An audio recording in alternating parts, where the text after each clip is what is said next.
That too. All right. Welcome back, everybody. And welcome back to the 20th session, if it 20, of Renaissance of the Antiquities, where things are beginning to get a little bit more extreme.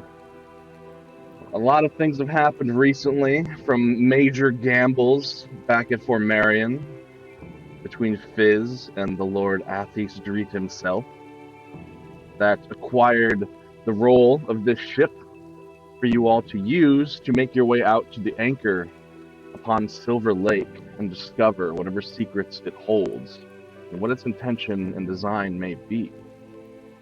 Along this way, however, you all have picked up a few basics of sailing. Kind of settled in a little bit, gotten to understand the ideas of boat life. Fizz began to uncover some threads of deceit that he sniffed out between Mr. Lee and Tassowil himself, the captain. You also came across a body floating in the water, wrapped in some strange way. Upon investigation, you found a dead elf holding an astron crystal wrapped in stone and weeds. You exhumed the body from its wrappings, took the astron crystal, rewrapped it after deciding it was dead and figuring out the causes of death with RJ, and sent it back to the sea. This did, however, seem to upset some of the local, not even sure where they came from, but the local elves, as the Silver Elves were quite upset that you disrupted their burial ritual and assaulted the ship itself, first merely asking for 2 lives. However, at not wanting to simply sacrifice lives, mostly by RJ's herald, a fight broke out. In the process, 4 lives were lost. However, the Astron crystal remains in your possession, and for now it seems the Silver Elves have been beaten back. Happy to take the bodies they did have, and having killed their podmaster, they seem to break off the assault. Sometime around this following evening as well, Fizz really began to uncover the secrets hiding within this ship. As he did more magical investigation with the help of Wizrune to discover who could and could not cast magical abilities upon the ship, and to what degree even. Deciding to finally confront Mr. Lee, Fizz said a few things that seemed to be a little too knowing and tipped Mr. Lee of his knowledge and what he had uncovered, where a very interesting conversation took place between the two of them about motives, about ideals, what everyone's out to quest for in the first place, and where loyalties lie. However, it came off rather beneficial, it seems. Fizz learned a great deal of information and has made a new friend, even if it is somewhat unbeknownst to him with magic. It was that following day that everyone began to make preparations for the storm, as finally the massive, looming, greenish blue, strangely colored storm lurked closer and closer on the horizon. Captain Tassowil and Mr. Lee explained to the ship, especially in its much lower capacity now, the things that would need to be done potentially to prepare the ship for the storm and things that could happen during the storm. And with that, everybody getting that final moments of rest, the rain began. Soft at first, the waves slightly picking up. But as the day goes on, the waves get rougher and rougher, and the winds stronger.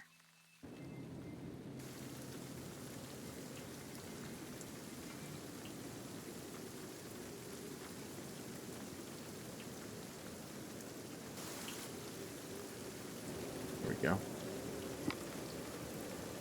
And as you guys get into the storm, it really begins to rock and wave from side to side, slamming loose bits of things back and forth across the bottom hull of the deck. People move to secure these loose little things, and you can hear shouts and commands being had from up on top deck. The storm has arrived. Anything immediately here that anybody wishes to do? I'm gonna make my way above deck and tie myself to the rope harness that I have made. Excellent, excellent. Now, how much slack do you give yourself? I have 50 feet of silk rope, so it's the whole length. I don't have any So scissors you really just to have cut the it two with. ends tied to yourself. So, say, were you to lose footing or whatnot, you would fly 50 feet from the mast before it catches you.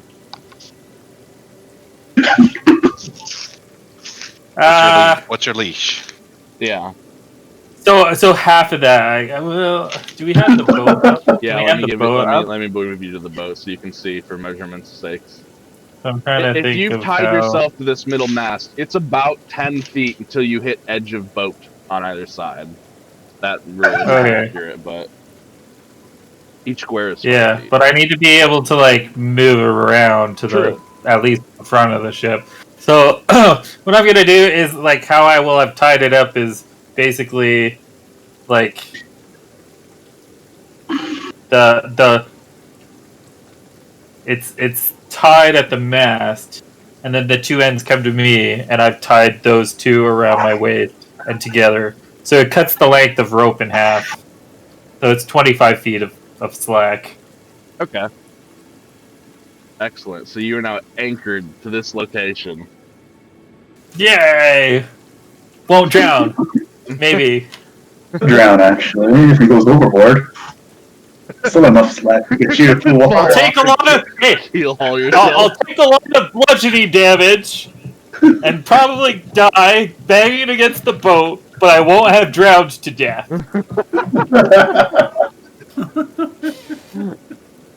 Excellent. Jay Anybody goes else? up. Yeah, go ahead. Jay goes up ready to take a mutagen just in case. Okay. And I'm just, I already told you I was practicing my grapple. Indeed. Up on top deck?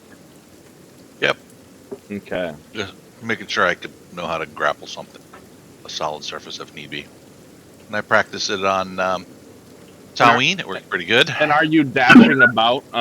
As the storm really begins to hit, are you continuing to do any of this where you're doing any large amounts of movement?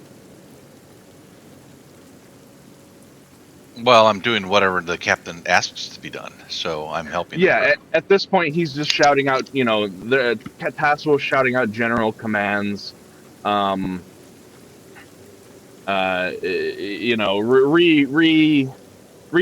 the hatch cover. Move the mast this way and that. The ropes are having to be very, very tentatively manned right now, in this madness.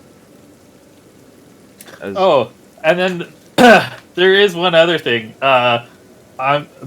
Biz is very concerned about how damp things are getting, and he's adjusted his sleeves, and now he's wearing something that's waterproof. Excellent. So at least his body's not getting wet. Yeah, weather's fine. Just water. There is a large amount of water that keeps splashing over on top of the deck, and everybody you can see is using the handrails to move about, and they're moving quite slowly to make sure nobody slips and falls. Almost nobody is just freely standing there in the middle of the ship.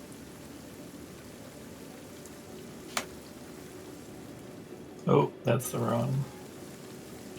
Nobody is standing in the middle of the ship. You're saying? Nobody's That's just how free. Nobody's just freestanding. As far as everybody else is concerned, everybody's to an edge, has a rail, has a beam, or something that they're holding on to steady themselves as they move about. Okay. I guess it is. I assume I there's a like rail. thinking Halloween is just in the There's a middle. rail here someplace. Yeah, there are rails there along the stairs. Yeah. Taween, what of you? Oh.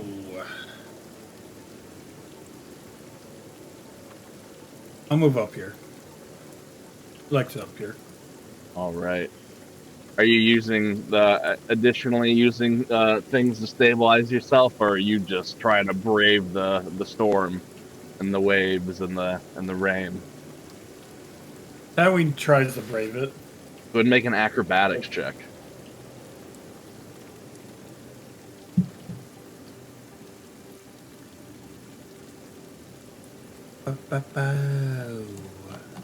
Taween, you've been in the forest. The ground doesn't move like this. You are confident in your ability to even overcome this. Yeah.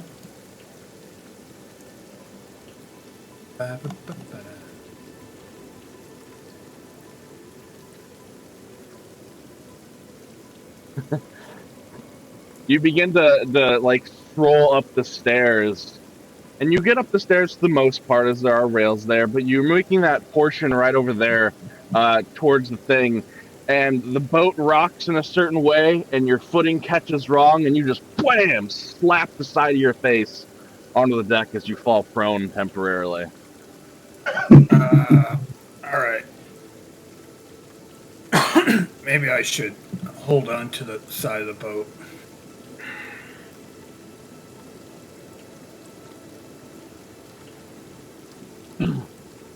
Okay.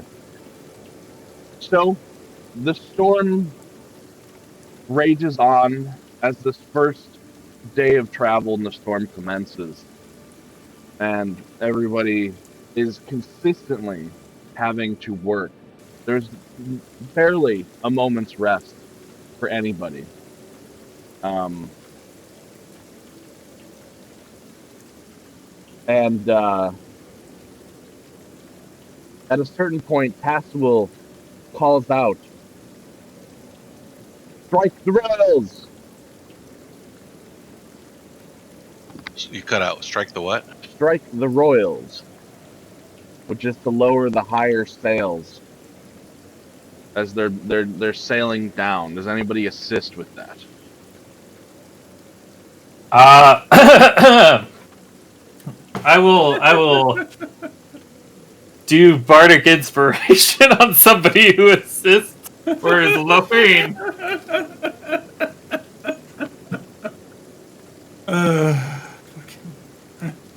I had no. I have nobody said anything to me, so I'm fine.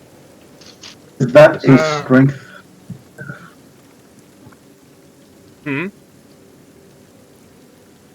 What was that? Would that be a strength check? No, it would consist of climbing into the mast itself and pulling down some things. It's more a feat of acrobatics than it is anything else. Trying to maintain hold. Climbing is strength, so Yes, but we're not doing a climb check. yeah. As there's adequate ladders and rope ladders to hang on to. Okay. Gnome drinks his mutagen for X. And just to help out. Alright, go ahead and roll an acrobatics.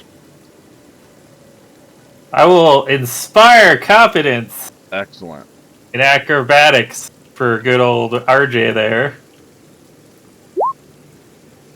So add 2. Yeah, and successfully, RJ, you make your way up to the top where the captain is shouting out follow-up commands and more specific actions for you to take. You climb up to near the top of the middle mast and are able to rig the ropes in the way that he shouts out, and the tallest of the sails drops down. Not the biggest, but like there's a smaller sail section on top of it. and suddenly the ship stops kind of rocking quite so much, although it's still quite violent. And you make your way back down. Before I Way head to back go, down, RJ. I want to check to see how far this storm does it go all the way to the horizon or not from up here. Alrighty. Go ahead and roll a perception.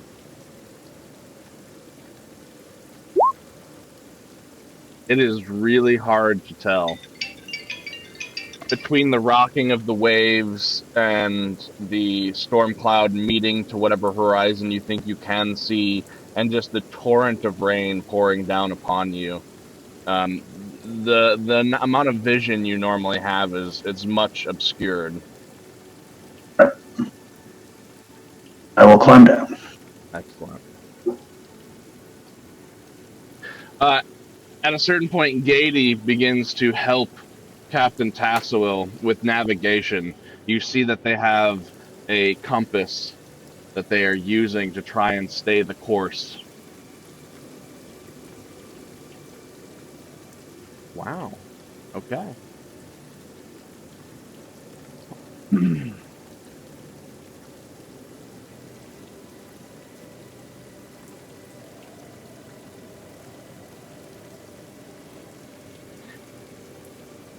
And so the storm rages on for a number of more hours. It does not seem to let up even slightly. It is relentless, and people are getting tired. At a certain point, the wind catches the deck in such a way, and some of these ropes snap up, and the tarp or the cloth, the waterproof type uh, cloth that has been stretched over these docking holes begins to flail and whip violently across the deck. And Mr. Lee begins to shout out, "Batten the hatches! Get that under control!" Try to get Neth's attention and see if Tawin could assist as well. Yeah, I'm watching. If you sign me, if somebody says something. So Yep, far, nobody said anything. I try to get your attention and try to point to the flailing stuff, flailing Okay. ropes. All right, I jump in and help. Yes. Yeah, Tywin would also come down and help.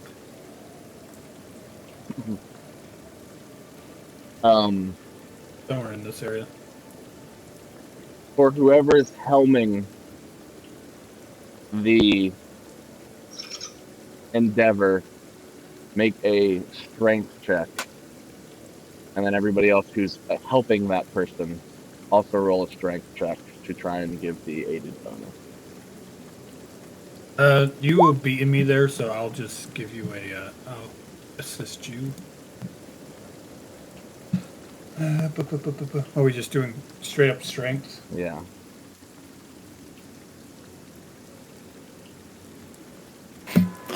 I provide no assistance. I provide no assistance. I just... And one of the other crewmates also tries to help, but also rolls poorly. Nithir, you're trying to get the cloth back underway, but it tears and whips off into the sky, as there is now a section of this upper deck that is letting some of the water of the crashing waves in Okay. as the storm rages on. Was that our only piece of cloth that we have?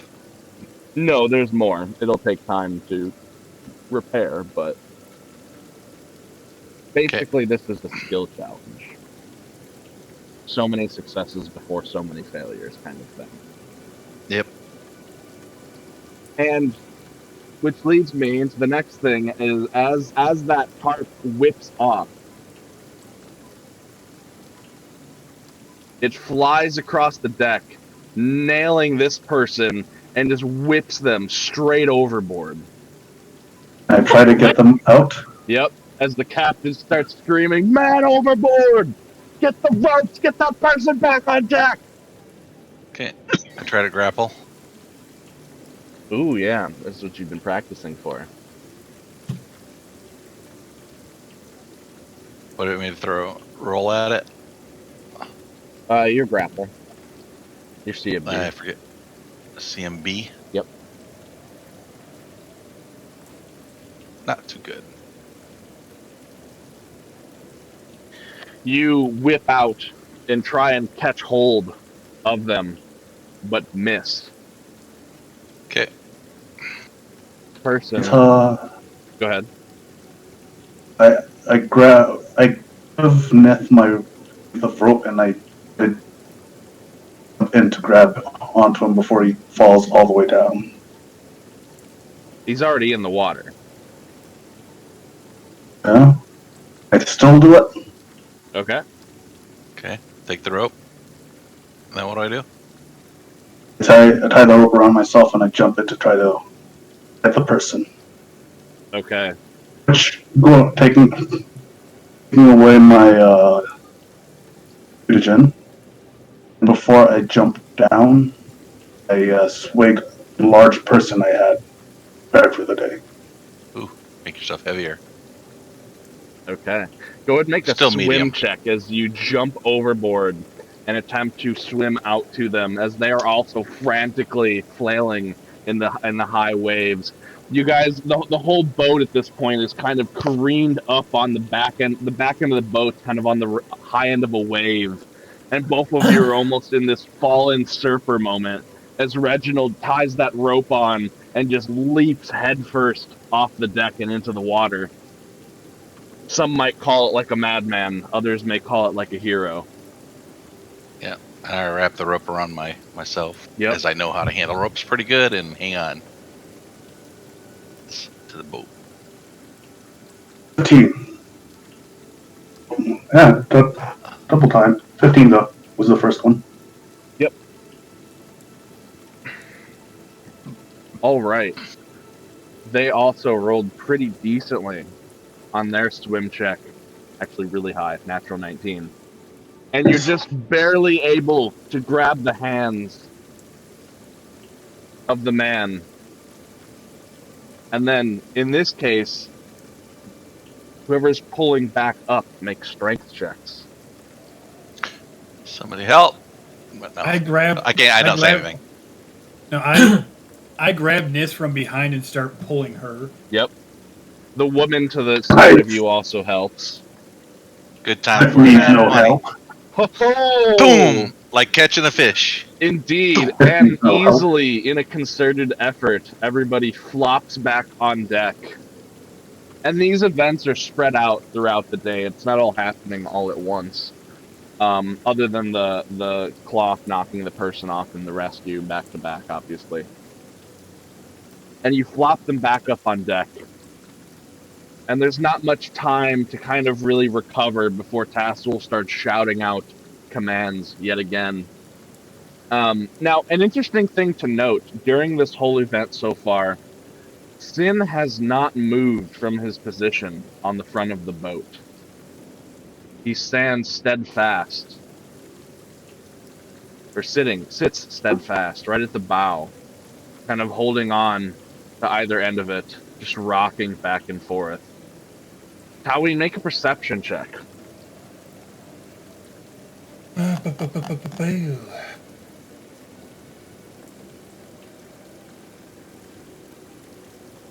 Nice. Halloween, you're pretty sure you can hear a chant coming from Sin's direction a couple of times throughout the day.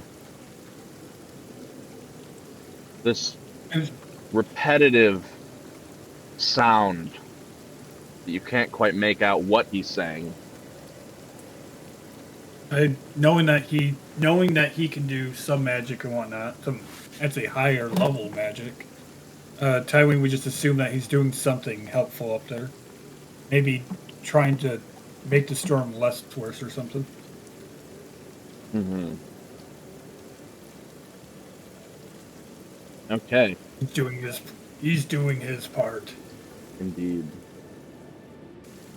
And with that, the day rages on, and I will make the day's navigation check. with the bonuses and negatives you've accrued through the events that have happened throughout the day. All right.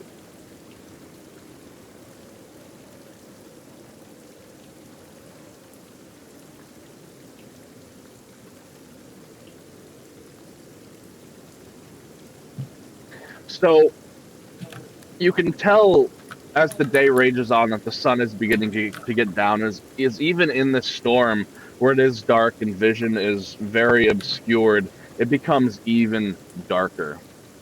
And these waves take on almost a menacing feel, as now it is just out of the darkness that waves begin to crash and slam into the side of the boat. You can hear there's a couple of people still down below that are making minor repairs, and you can see them coming up with pails of water occasionally, trying to keep the lower hold clear of too much water. At some point throughout the day, a couple of the people, Hezi included, go down and get more cloth and rebatten the hatch and reseal it from taking any further damage. And as night begins to fall, Tassel shouts out, "You, uh, you four, you adventurers, get below, get some rest. We'll man it up here. We'll need your strengths the following day." All right. Jay's tired. So I'll unhook myself when I'm on the stairs going down and hang the rope on the banister as I go down. Mm-hmm.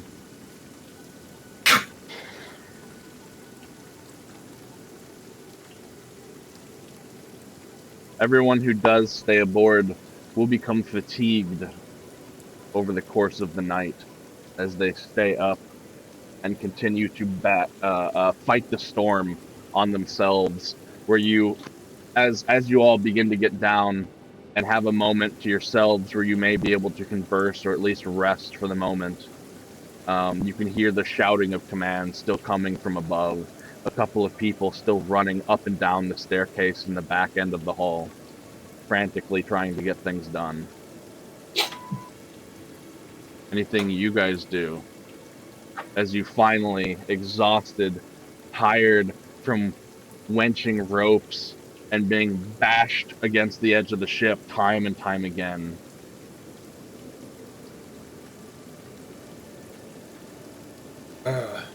Jay's what he just did today, so he's asleep. You just wander down and flop right into the hammock. Oh, yeah. Oh yeah. I flop down too. As you get into the hammocks, there's this sway that they consistently have. Perhaps sickening for some, but perhaps lulling for others. Every now and then, it'll rock to this point and slam you back into the side of the deck.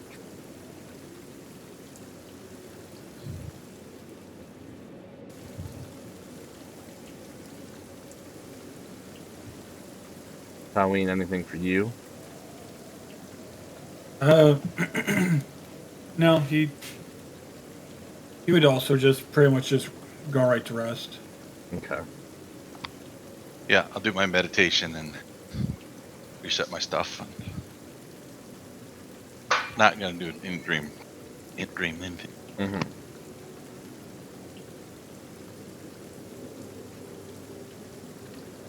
Up another 3 of my vigor for Can't really do any training or any of the normal stuff tonight, so I think we're pretty much just knocked out and sleeping. Mm-hmm. Yeah.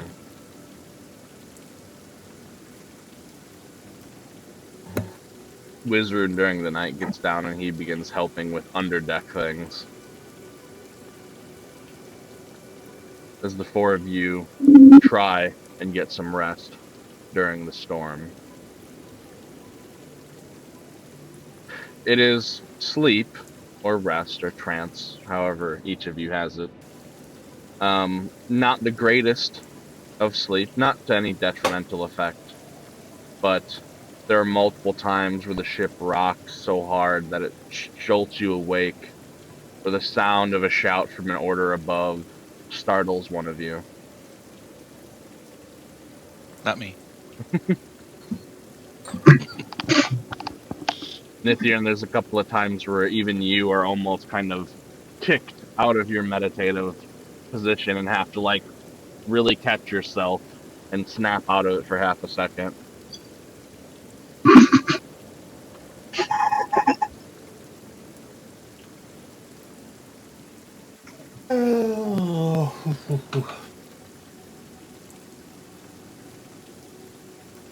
As the night passes, or at least the 6 to 8 hours or so that you guys do manage to get sleep, at a certain point, you guys awaken, at least most of you, maybe not you, Nithian, although you might already be kind of stirring at that point. Yeah, I just need 8 hours total. Yeah. They don't even have to be straight 8. So Hezi comes down and starts shouting and comes up and starts shaking you awake. Mr. Fizz, Mr. Fizz! Yes? What is it? We really need your help up top, sir. Willie's beginning to collapse. Martha's almost fallen over. We can't handle anymore. Please, you guys need to help. Okay. God, well, let's get everyone up then. yep. And if I see somebody say that or I'm indicated, I'll go up. I tap your shoulder. No, I start heading up. If you're not awake, I'm gonna like try to shake you awake. Mm-hmm. All right, Oh. get back at this again. Retie myself and all that lovely. Tywin goes back to his anchor spot.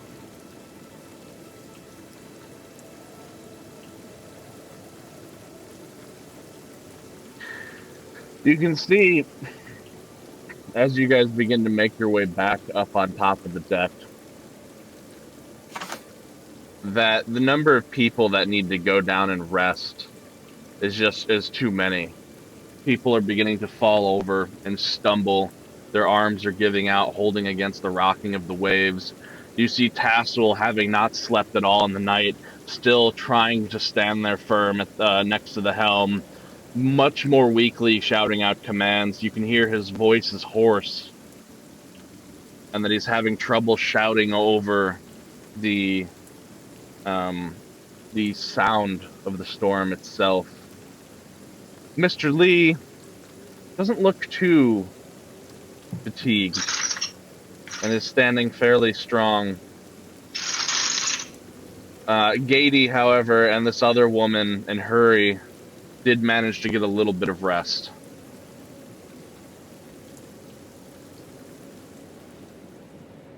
I'll go over here to make sure everything's evened out. Mm-hmm. As the first hour or so of this day begins, it becomes clear very fast that people cannot keep up with the tasks. Almost everybody that is currently awake is having troubles. You can hear that everybody below deck, there's a report, has moved up to the top lower deck, as the lower deck is beginning to take on enough water to the point where they just can't be down there to bed rest any longer. But there's nobody that can go down and bucket quick enough. I'll do water then. Okay. Nithian, you begin to do water, but fairly quickly you can see that one of the sides begins to lose hold of its ability to keep the mast pointed in the direction that it needs to be. The sails are having a tough time. And there's a number of times where you guys can tell the boat is just beginning to spin out of control due to lack of help.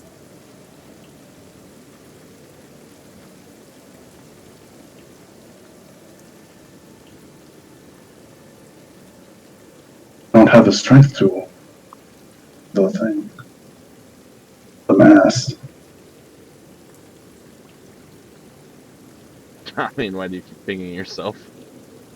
I don't know, because my thing is off-centered. There's not an My actual. token is There's not an actual grid, so it's not snapping to yeah. you. Well, it's also my token smaller than the square. Oh. I didn't know if you were trying to communicate in some way. Yeah, I'm doing Morse code over here. He's learned sign language. Done it! Instantly, overnight. Taween, roll another perception check. Right. As you've been up there keeping the anchor from falling and managing a couple of the other ropes and riggings up there. Good.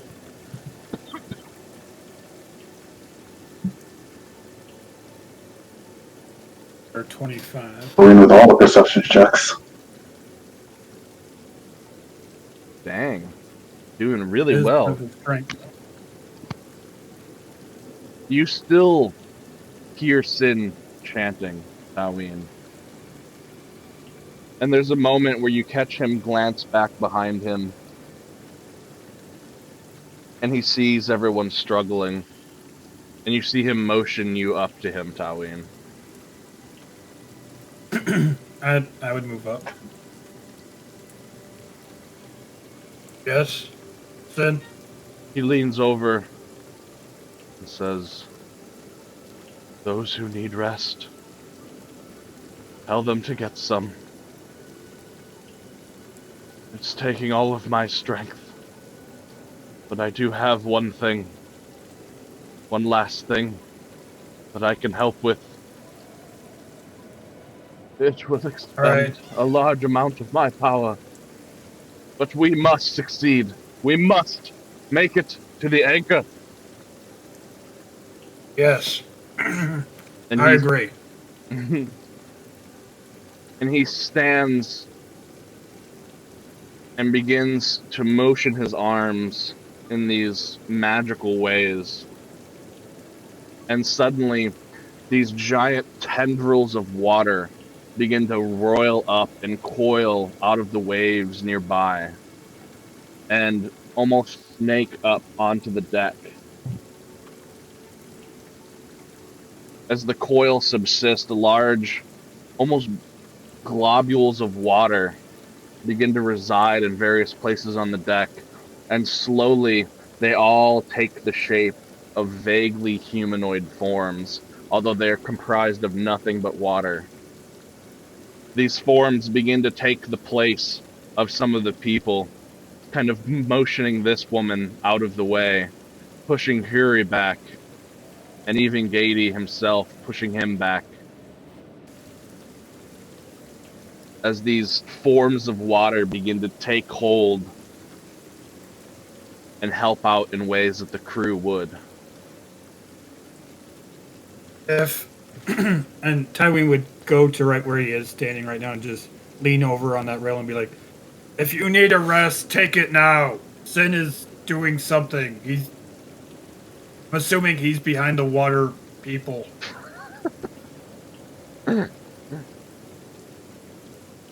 Nithir, you come back from like grabbing another big pail of water, and you're coming up and you suddenly see all of these water forms up on the deck. Do I sense danger? No, they're manning rigging. You see them holding down ropes from going slack. Okay. If I don't sense danger, I'll look at Reggie. What are these? What are they? My mouth is casting magic to help people needing rest to rest. Okay. And I don't need rest, so I'll keep working. Anybody who wishes to make a spellcraft check can. Oh. I didn't see it. Can I do that? Trust in. No, I don't. I don't have any levels in it. As there are 16 of these forms altogether Wow. up on deck. Wow. That's a lot.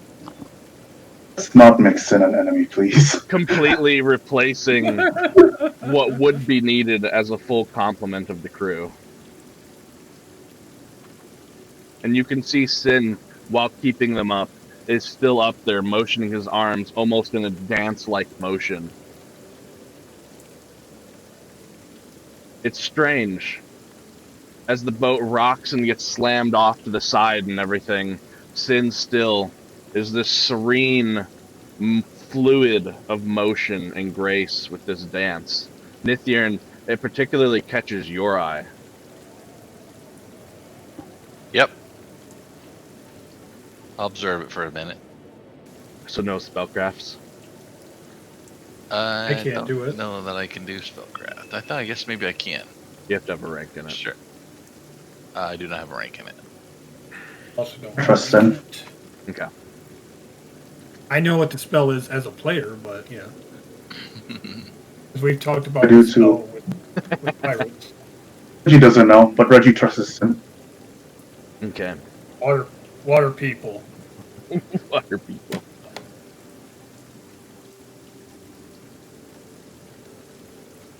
Halloween stays up there though. That's kind of like his area. Yeah. Yeah, and there is still work to be done up there, but a lot of these watery forms are doing what you need be done. I'm just hauling water out. Before Mr. Lee goes down, he does come up to you, Taween. He says, Taween, Yeah. I've seen your interest in the helm. I don't know that I trust whatever this is. Could you go and help? Make sure we're headed the same direction. And he hands out a compass to you. Sure. Keep us headed southwest. All right. And I guess that means he wants me to move over here. Basically. I guess I'll start pirate. I'll take the wheel. I'll at least stand by the wheel. If I feel like I need to take control of it, I'll take control of it. But is one of the water dudes holding onto the wheel? He is. It's keeping it straight.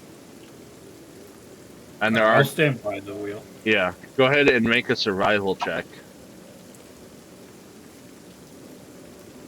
As you begin to do navigation and keep the plot safely. I will inspire confidence in that check of survival to Excellent. add 2. Any particular words of confidence you shout out over the storms? We really don't want to be in this storm longer than we have to, Tywin! I'm doing my best. Okay.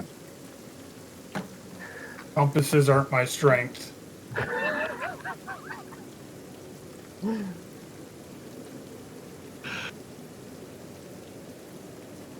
Taween, make an intelligence check.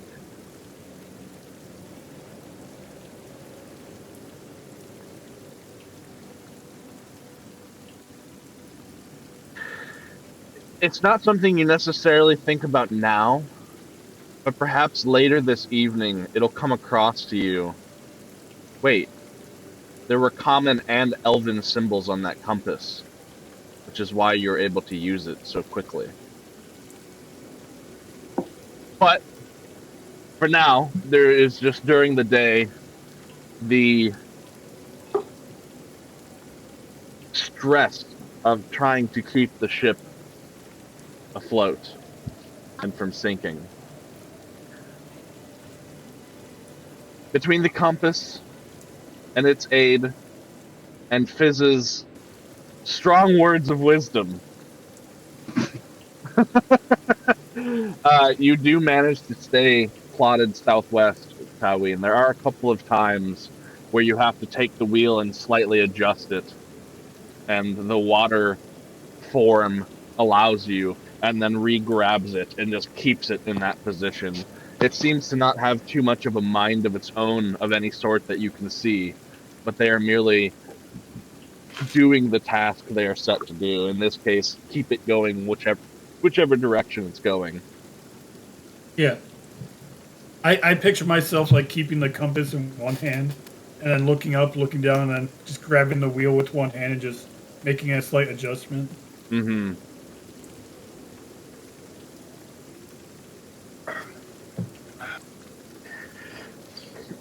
A large portion of the day,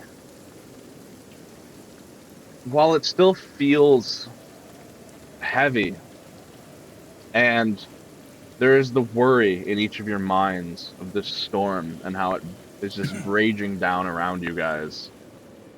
There's this strange sense of calm, too, as there are so many of these water forms on deck that none of you are really having to strain yourselves like you did the day before.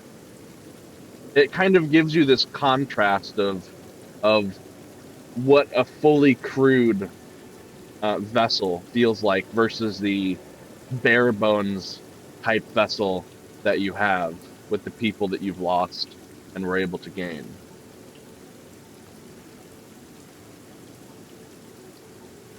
In any event, you're not sure when. Well, I guess, is there anything throughout the day that you guys do out of the ordinary, given this somewhat ease of duty? Keep an eye out on Sin to make sure he's not exhausting himself. Try to help if I can alleviate any of the stresses the other crewmates might be feeling right now. Okay. Hey, go ahead and roll a heal check for me, RJ.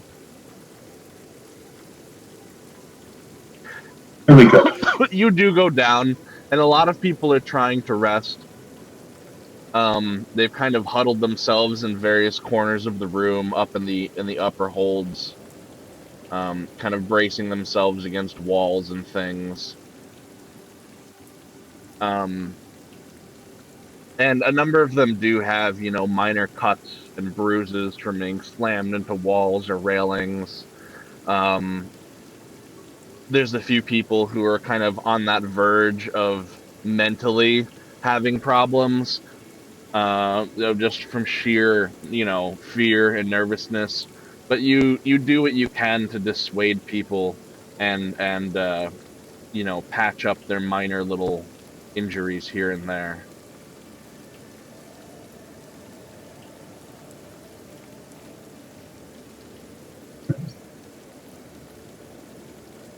Tywin just does his normal. Oh, he's been given his job of just staying up here by the wheel, so he doesn't move. Excellent. Nithyan? Yeah, I don't really have anything other to do than just keep hauling water out, unless I see something specific. But right now, it just seems like getting the water out of the boat is the most important thing. Okay. Singular-minded. You do a fairly good job of that as well. It's, I mean, it's not necessarily gaining on you, but you don't feel like you're really making much progress either.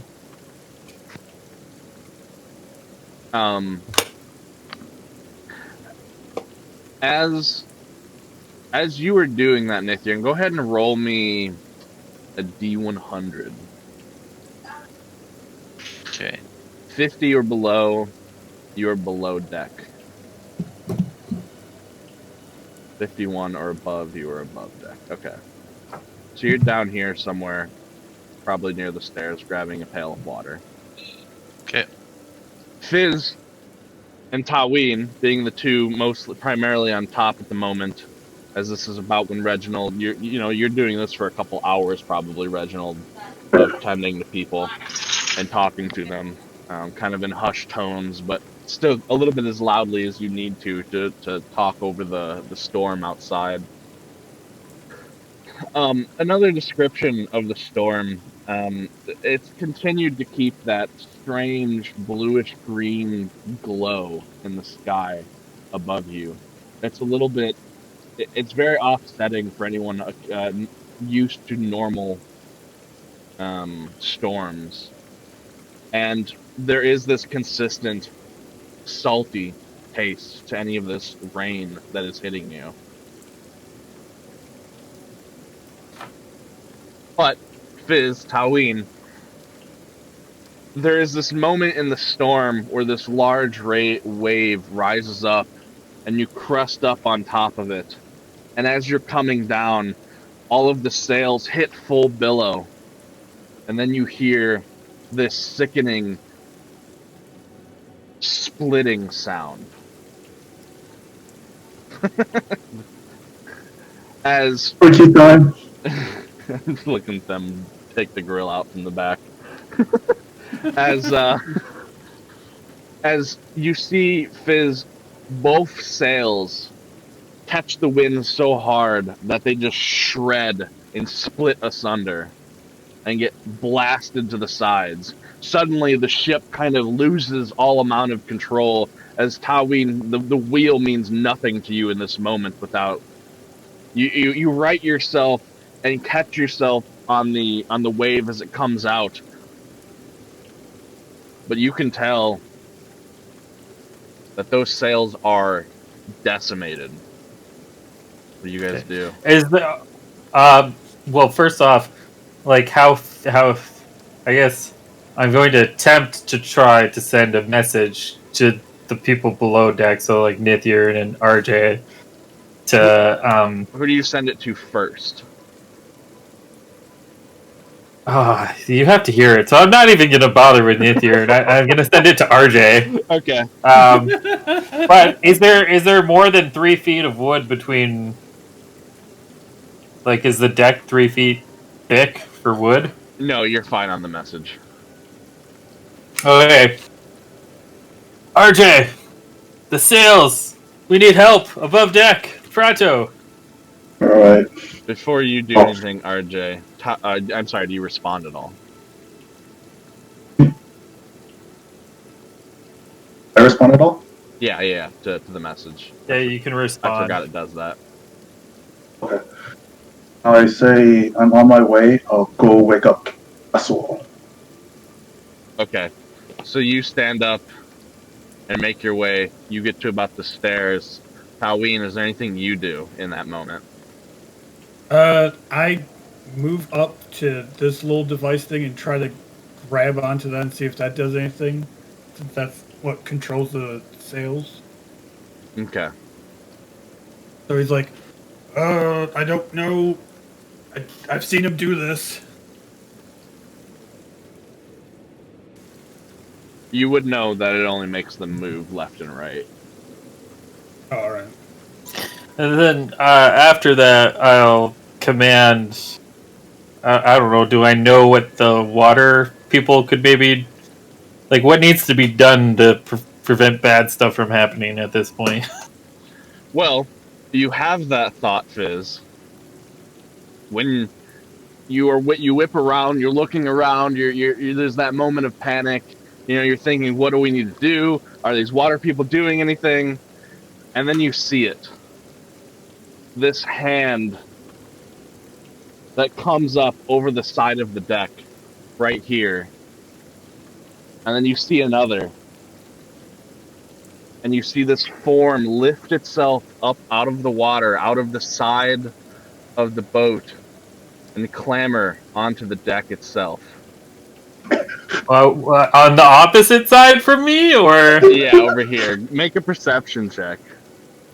oh, Jesus Christ! This is not good, people. Not good. Colleen, also make a perception check to notice this. Ah! Okay, cool. Yeah, you both definitely notice this figure come up and clamber its way onto deck. Although the motion of it is kind of jerky and rigid and quick. You can see there is this pale flesh that is slightly peeking out in places from the seaweed-like wrapped bits over the body. And there are these small little stones kind of hanging here and there in pockets from its tattered surroundings of wrappings. You can see the long flowing white hair and the pointed ears, the jaw of white, but one of the cheeks is entirely has a hole through it. You can see right into the head itself. This thing looks rotted and decayed and twisted and is moving with this unnatural motion. Go ahead and Does he roll. look at all like the Podmaster? There is a similar stature to a silver elf in that nature, and you can tell by the pointed ears and the sea wrappings and the hang rock on it that it does have some sort of resemblance Oh, to that. shit. Let me get the I didn't. thing up. I Does didn't it look click on the undead? thing first. From my perception check, does it look undead? It's got jerky movements. There are parts of it that are kind of have holes in it and slightly decayed. I will leave that to your ascertainment of the description. So I forgot to click on my guy before I clicked initiative. That's so okay. I can change it. And go ahead and have I'm everybody roll. time for my Everyone? time for my ultra utility hand axe. Ultra utility hand axe. That's what he called it one time. Has multiple purposes. Can cut wood. And fight.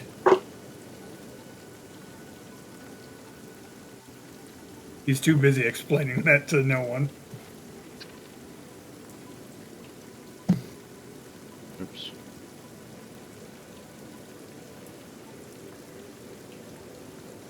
All right, any initiative? Yeah. Yeah.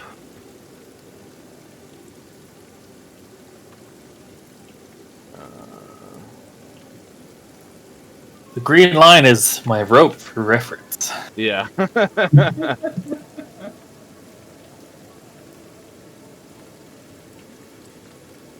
This is not good, guys. I can only run so far. Face it like man. All right. So Use your fist to fight it. it clambers up onto the deck. And Fizz, Taween, there's these moments where, like, wait, am I seeing what I'm seeing? And that gives you that slight bit of pause to describe the initiative narratively a bit, where it just. Okay. Yep, and yep. Where it just starts to clamber across the deck toward Fizz. It almost immediately loses its footing on the wetness of the deck combined with the rocking of the waves, and just crawls creepily across the ground toward him, hand over hand, just dragging itself across the deck. But that will be its turn, as it is still prone. Reginald, you hear the call out for the sails, Oh, and you had gotten down there, and now it's your turn. a full run action over here, banging on the door. Make an acrobatics.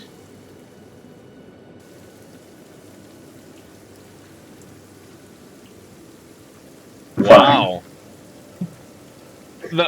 As the boat tilts to one side, you like entirely shift your weight perfectly, RJ, grabbing a hold of the side of these little rowboats on the edges, and somehow manage to not land on your ass in the water here. Clamber your way up, kind of stepping over Huri, who's like nestled in a corner here, trying to find some rest, and you run up to the door and just start banging on it. Anything you're saying? I yell, yep, I yell out, "Sails are ripped! Sails are ripped!" Okay. Is Yes. Yes, indeed. It has Fizz. Girl of the Ring style. It slipped on the deck and just clawed its way across the ground over at you. Oh. In these unnatural, jerky movements. I'm gonna do a 5-foot step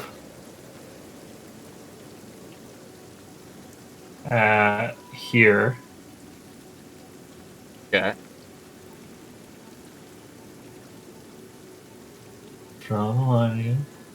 And then I'm gonna cast grease on the 4 squares. These 4 squares here. Just to make that deck extra slippery. There we go. Excellent. Nithir, you just have grabbed your pail of water, and RJ kind of pushes past you and just sprints up the stairs really quickly. All right. I guess I don't know what anything's going on yet, though, do I? Not necessarily, no. Okay, so I just walk up here with my pail and look at him.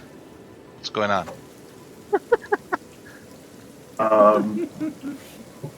Those are wrecked. What do we need to do? Up there and try to help, I guess. I'm trying to get the captain awake. Okay, toss the bucket down. However much more movement you want to give me. You've probably got another 10 feet. Okay. Those share space too, so we'll say you're there. All So right. you kind of, okay, you drop the bucket and like push past him and stand up, and then you see this crazy wet-haired thing just clawing at the ground over at Fizz suddenly. There's a pile of grease, making the deck even slicker there. Now I'm aware something's going on. Yeah, yes. And I've seen things looking kind of dead before anyway, so. Indeed, you guys do have a good amount of experience with the undead. Taween. Tyween would pull out his ultra utility hand axe, Okay. move 30 feet, so 5, 10. You're making a full move action, make an acrobatics. With a +2 bonus if you keep along rails and stuff. Yeah. As moving swiftly across the deck, there's a lot more potential for falling and slipping in the rain and the unevenness of the deck itself.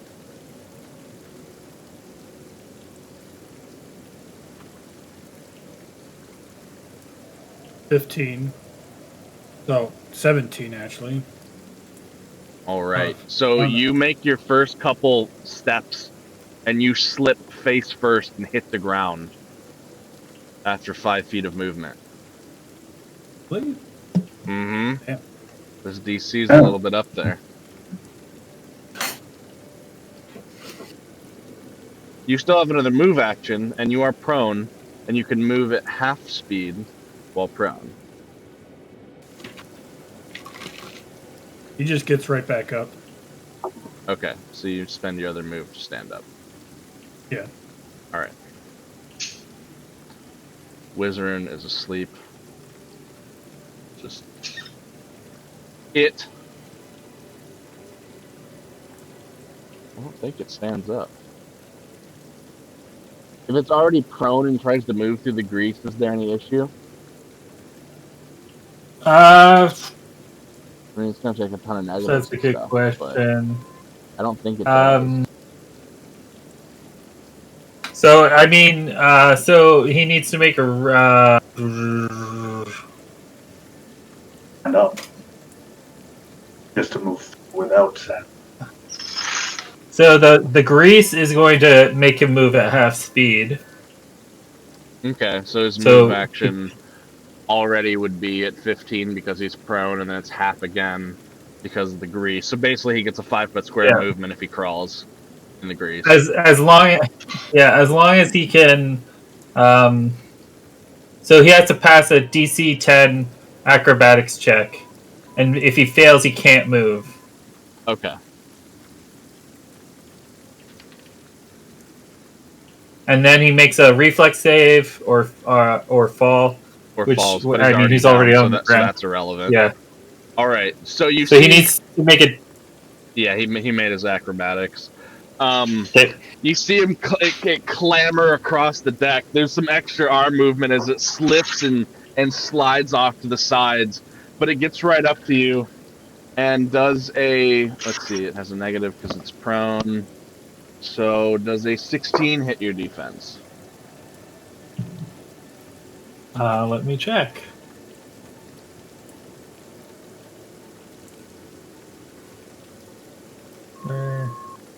Defense, yes, it does.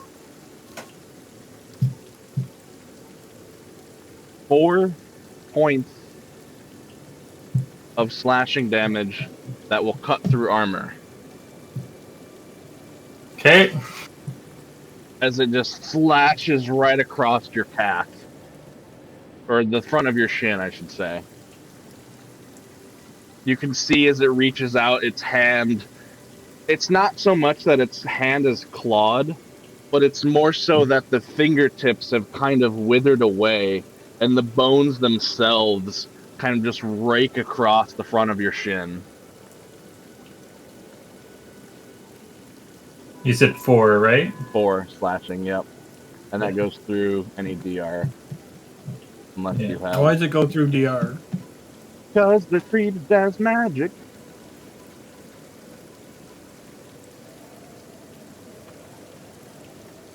They will pierce magic +1 DR.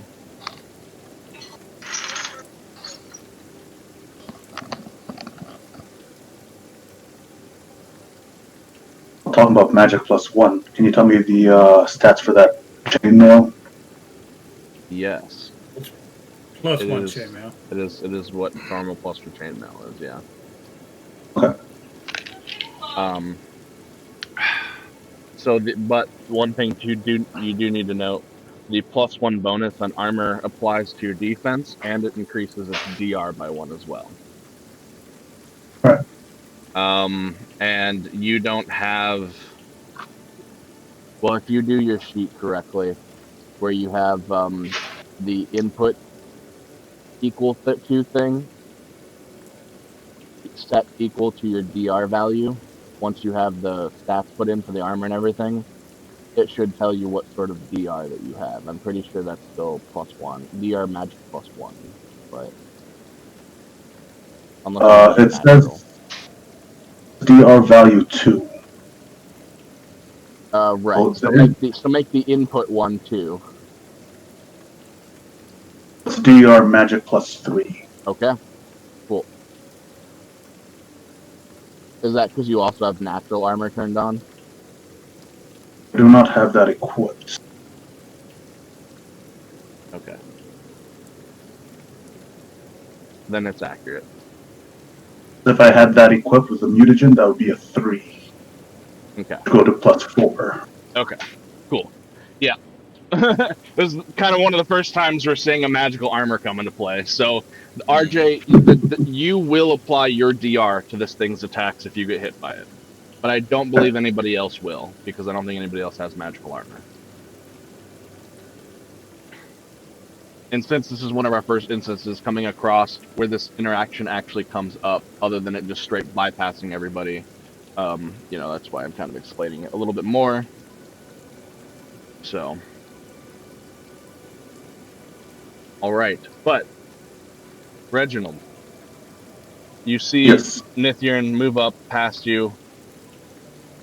You hear people rousing within the cabin. What do you do? Then move up here and say, "What the hell is that?" Yep. And are you only moving those 10 feet? Yes. Okay, you do not need an acrobatics. I would would need to grab my crossbow from the back. Wherever I'm holding it. I have my crossbow out. Okie dokes. Anything else for you? No, because taking out a crossbow is a standard action. Okay. Fizz, your shin is on fire. Not literally, but with pain.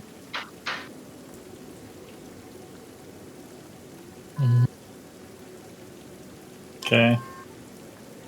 I am take. It's the wrong thing.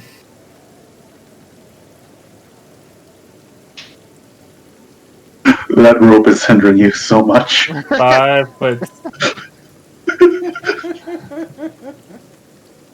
Did this to yourself. At least Yeah. he's prone, so he can't get an attack of opportunity. Well, That's not 5 true. Yeah. foot step. But it isn't? I thought it 5 foot step. No, it can still make attacks of opportunities. It just has negatives to melees. I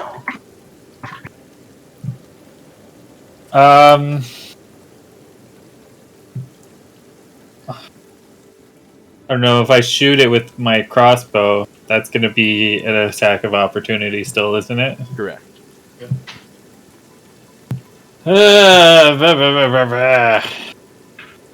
And the 5 foot step takes up my movement, Correct. right? Yeah.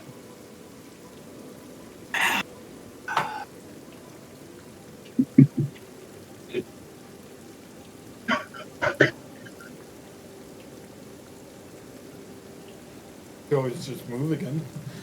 Yeah. Provoking up attack of opportunity.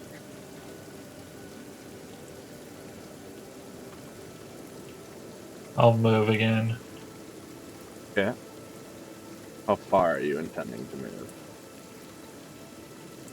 Oh, I get my full. It's a normal move You action. would have up, yes, you do have up to your full.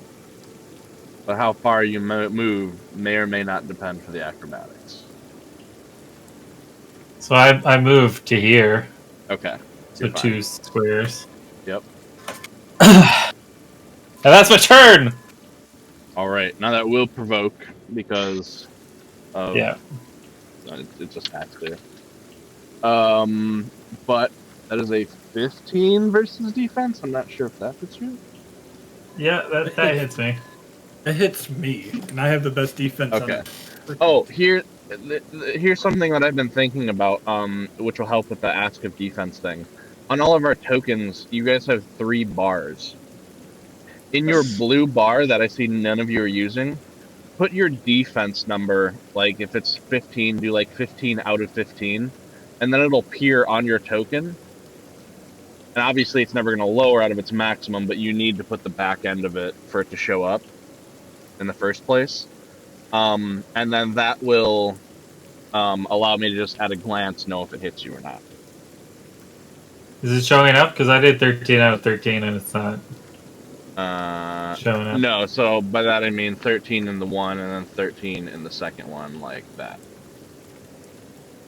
Really, I just clicked the blue thing and typed in 14. No, so you need the 14 in the second one as well, the box to the right of that as well, otherwise the bar won't show up. Because the bar We only get one box. a range. No, he's talking. You have to click on the little option. Oh, the gear icon. Okay.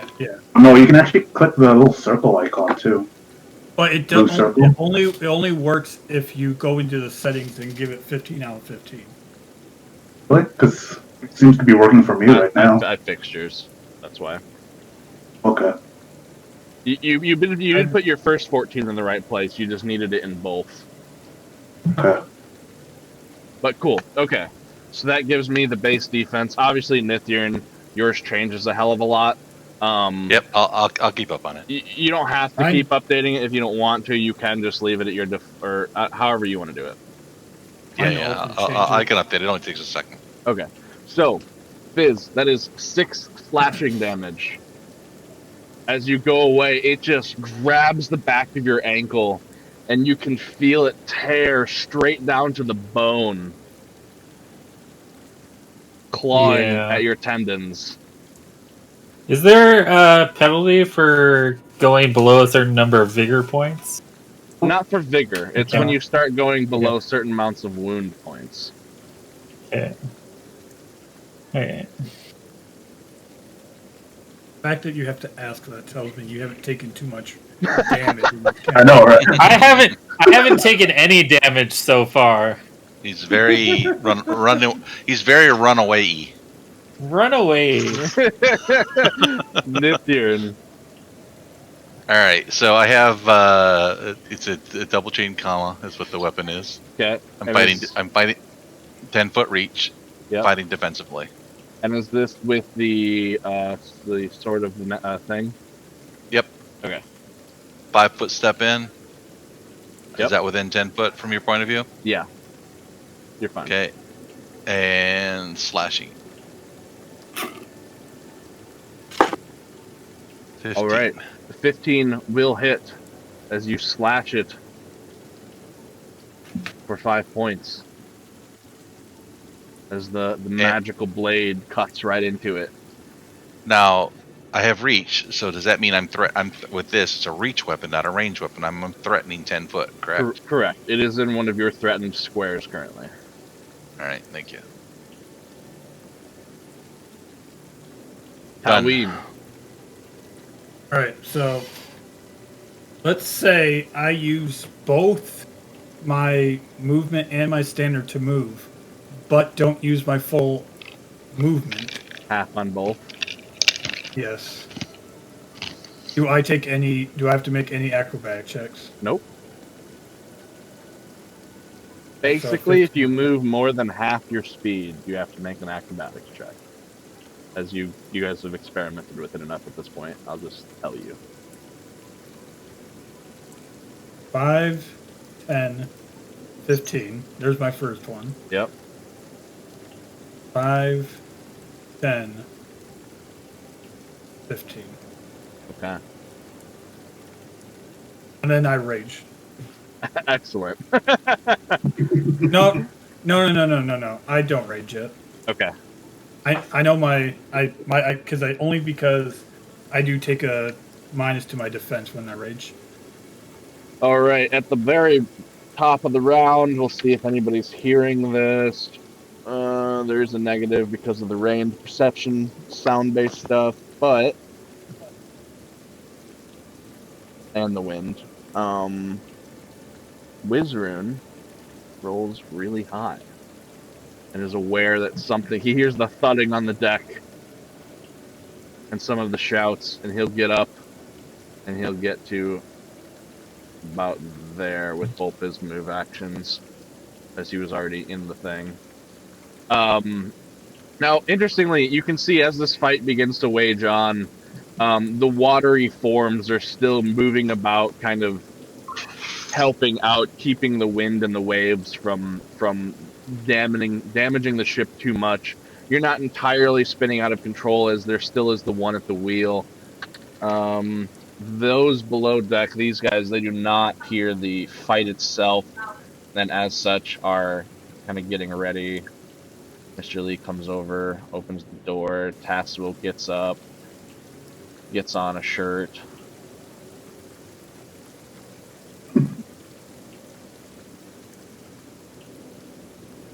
They're not quite alert. Oops, no.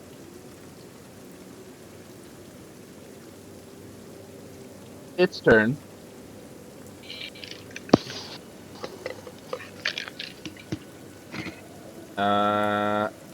Just gonna attack Taween. It doesn't need to stand up. It's not intelligent in that sense, per se. One claw at a 14 misses. The second claw at something lower also misses. As both of these bony fingertipped hands reach out and start clamoring at your boots, Taween, you kind of kick it away. All right. Bringing it to Reginald. Reginald has fought enough zombies to know to use a healing bomb. Oh. Reginald uses a healing bomb.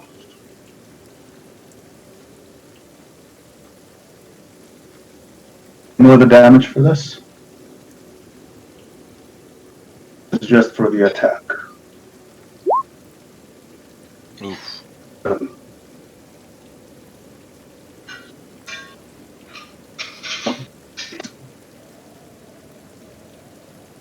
I roll a d8 to figure out where it lands. Yes.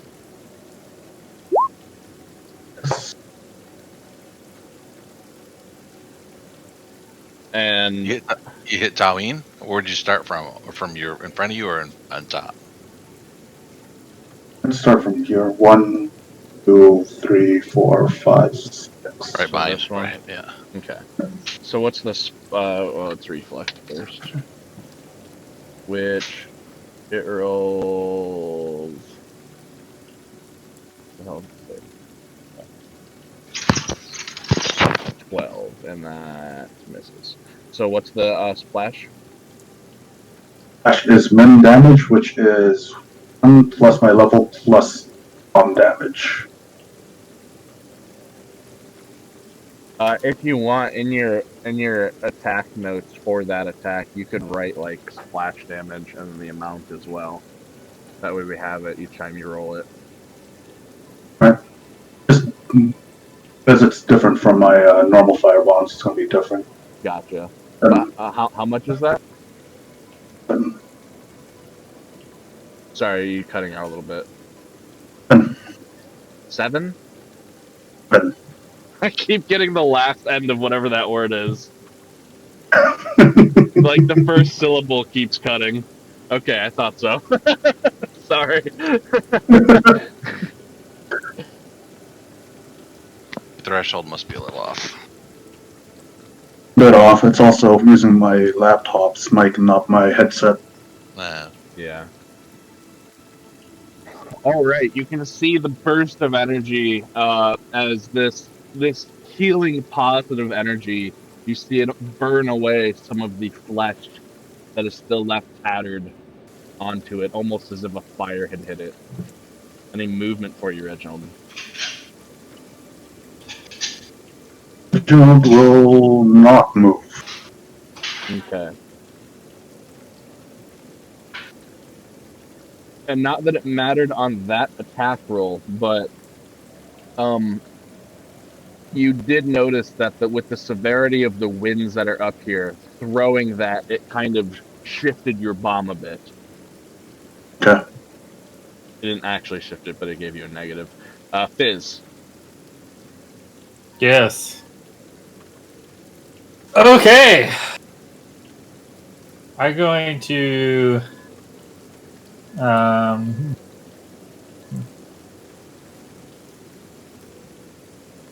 what is this?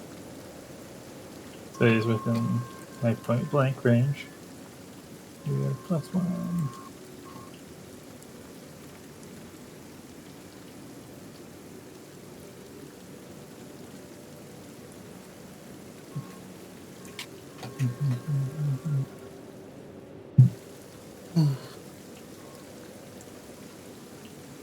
Okay, so I'm gonna load up my crossbow and miss with my crossbow.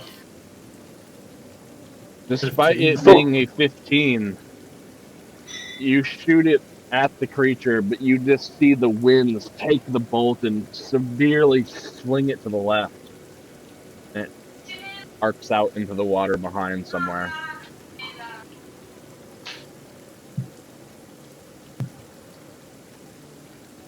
Okay, I mean that's my turn. Yep. Nithyan. Kama is a monk weapon. Flurry of blows. Hit the little bastard. Okay. Bam. Kabam. Hit and hit.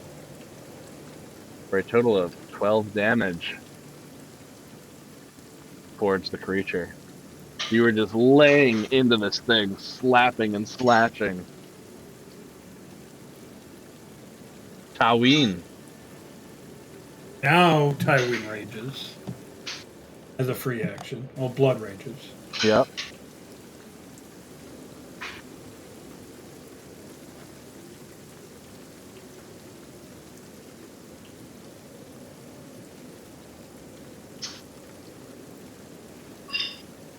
Now I got it.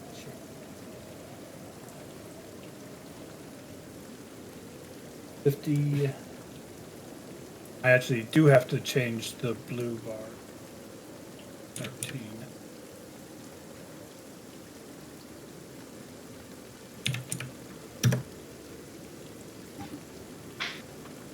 Then I will swing at it with my hand axe. Okay. Pro utility axe. Is the That's hand axe magical? Are you going to hit me with now that it has magical defense? It's always had it. You slam into the back of this creature, but it seems to do nothing.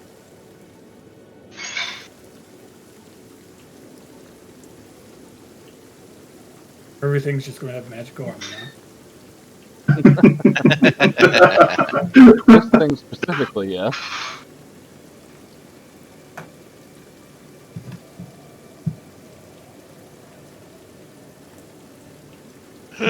It goes.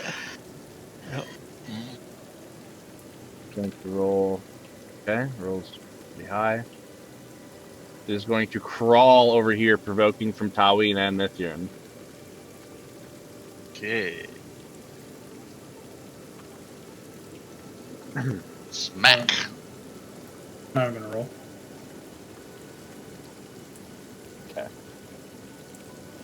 You don't have a magic weapon at all? Has that spear. I have that spear, but we know undead doesn't take piercing damage. Okay. Depends on what type of undead. Does anybody have knowledge religion?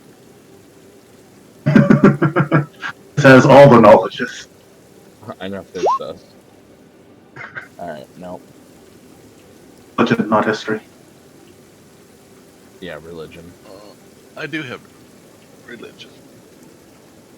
Let's see. There we go. But oh yeah, Even I worse. got it. I know what it is. What is this? Not so much that you know it like you know,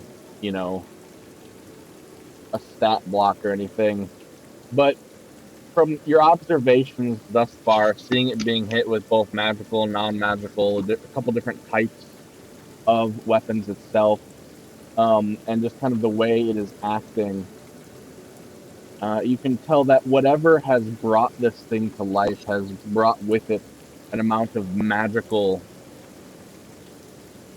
resistance to damage, we'll say.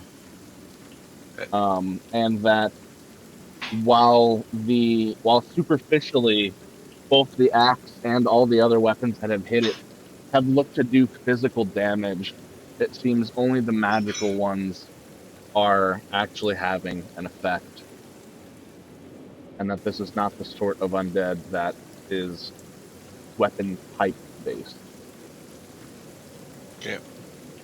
But my hands are busy swinging around a rope, so. Indeed. Or a chain with hooks on it.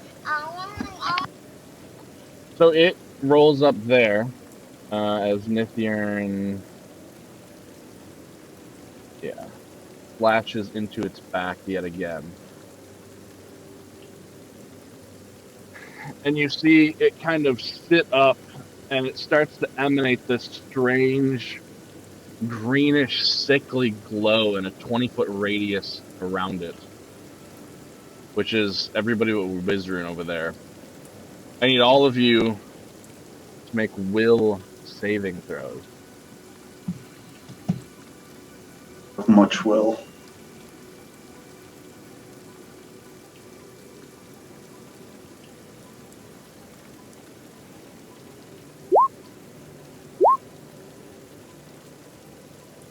I don't know I rolled it twice, but I rolled an 18 the first time.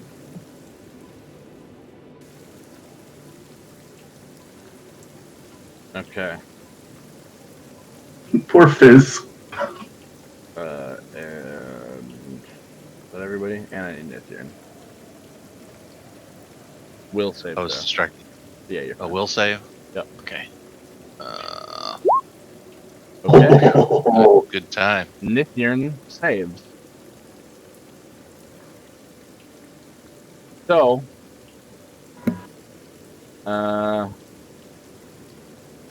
need this and this. For Reginald,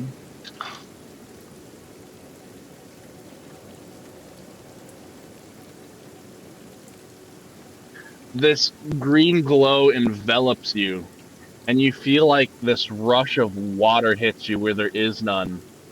And when your senses come back to you,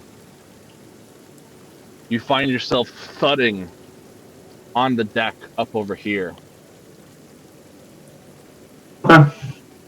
Nithyrn, since you're the one who saves, and you're going to see this happen, it looks like this green energy absorbs them, and they just disperse into mist and are beginning to reappear elsewhere on the deck.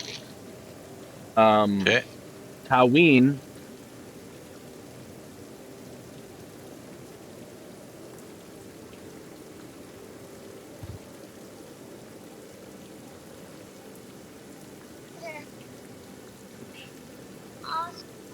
make a reflex save, Taween, as you appear right there.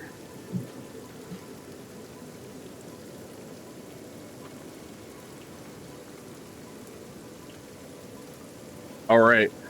You just barely, as your back and shoulders slams into the edge of the deck, your legs are beginning to tumble over the deck. You reach up, spear in one hand with your shield arm, and just grab hold of the deck and of the rail, and manage not to fall overboard. Fizz, Does the mast come with me? no, but it is going. It does. This does wind up helping you in a way.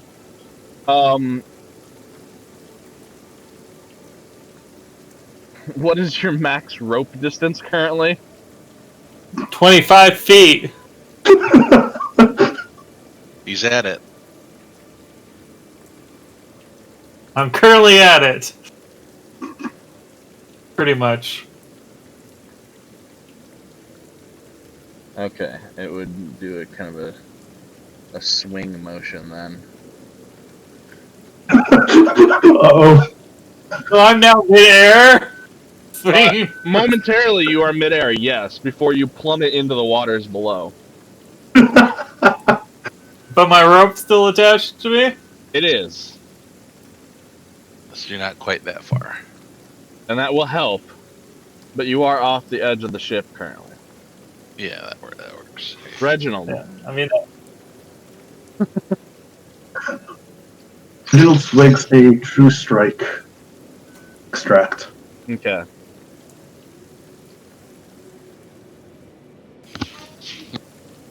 and you guys laughed at me for using the rope. Yeah, it worked.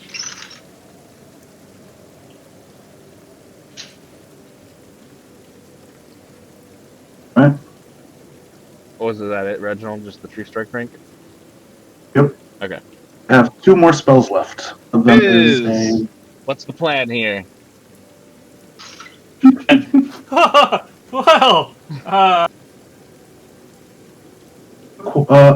I would like to question. try and. Go ahead. Yeah. I remember last game, you said that middle part of the ship was only 7 foot above the water. Correct. Fizz is in the water. Correct. Yeah. The elves were able to reach it so easily because they were already atop the dolphins. Yeah. So their feet were kind of a little bit above the water itself. Something to keep an eye out. Anyway, Fizz, Yes. you I'm come going to and try suddenly there's nothing but water everywhere.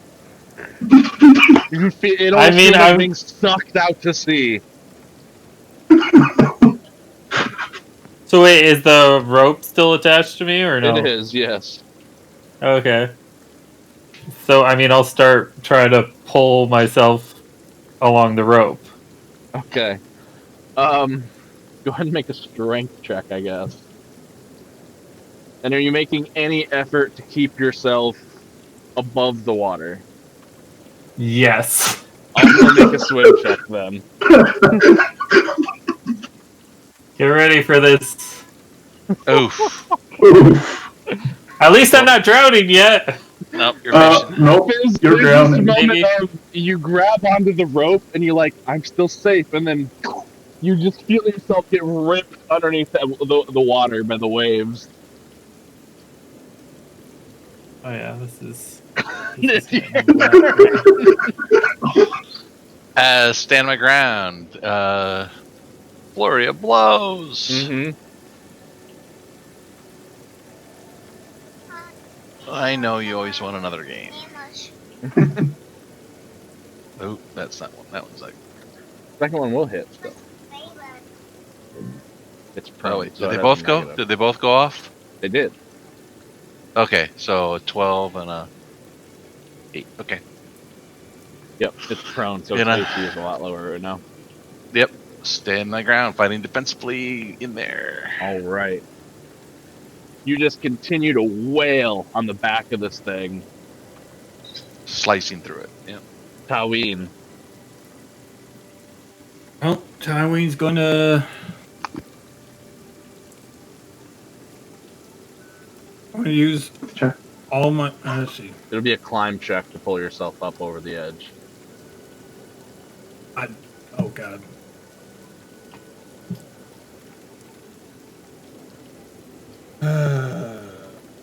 All right, I'm gonna. Believe in Taween. Always believe in his strength checks. Over the edge. I don't believe in my climb checks though. Climb is just a strength check. Hey! I also take negatives because of my armor. Is why I say that. You manage to get your other hand on. You kick with your feet off the deck and at the same time pull yourself up and lurch yourself and slam bodily onto the deck before righting yourself and taking your stance. That would be your first, the move actions. You still have your standard that you could move with if you wished. I'm just gonna move half my distance with that then. Alrighty. Right here. Going to provoke from you, Nithern, by standing up. Alright. It kind of rights itself on the mast. As you slash into the side of it again. And then it comes back with a claw at you. Rolling a natural 1. Shatters his fingers.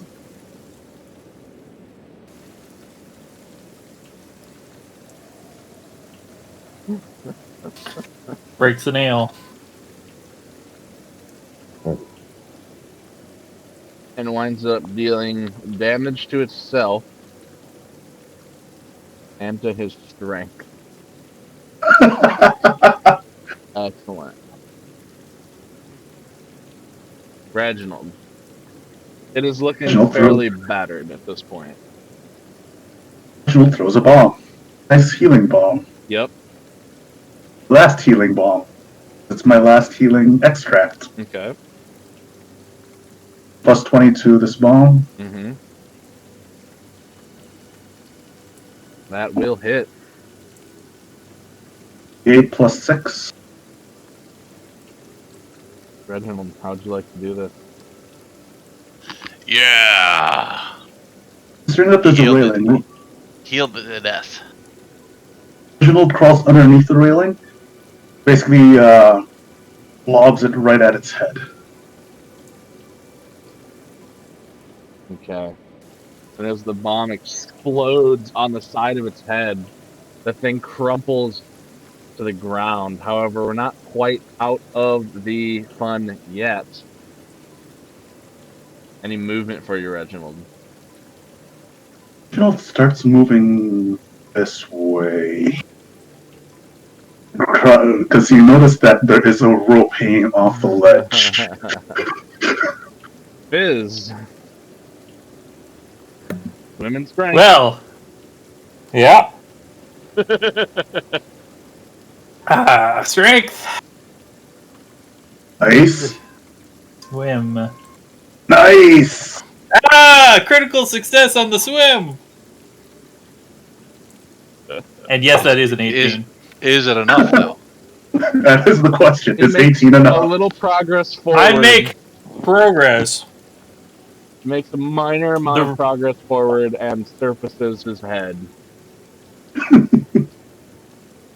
I am only the rope is a little less taut.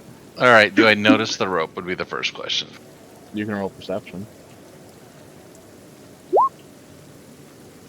Do I see It's the a rope silk going rope, over I the don't edge? Yeah, you probably see it. And I know he tied himself. So okay, I'll make my way over there. And I know that if he move more than my full speed, I'm in trouble, right? Yeah. So 5, 10, 15, 5, 10, 15. Should be able to get a hold of the rope, maybe, but I don't pull or anything yet. How Okay, easy. I just got a hold of the rope. 5, 10, 15. Now you have this thing wrapped around the mast, right? Yes, like there, it's not. You don't see the two ends of the rope are tied to me, so you just see like the rope loop around the mast and go back. So there's like two ropes essentially going out towards the sea. He's just gonna grab the rope that's wrapped around the mast and just start pulling it. Okay, go and make a strength check. Since he explained it that way, I feel like I could do that. Even though I'm on the other side of the mast. Yeah, he would Yep. just be pulling the slack out of it. Boom. Okay. Nice. At this point, Reflexing. between the help of all of you and the fact that you still had the rope attached to you, in a matter of 30 seconds or so, they managed to, while waterlogged, lug you up on top of the deck as you slap against it.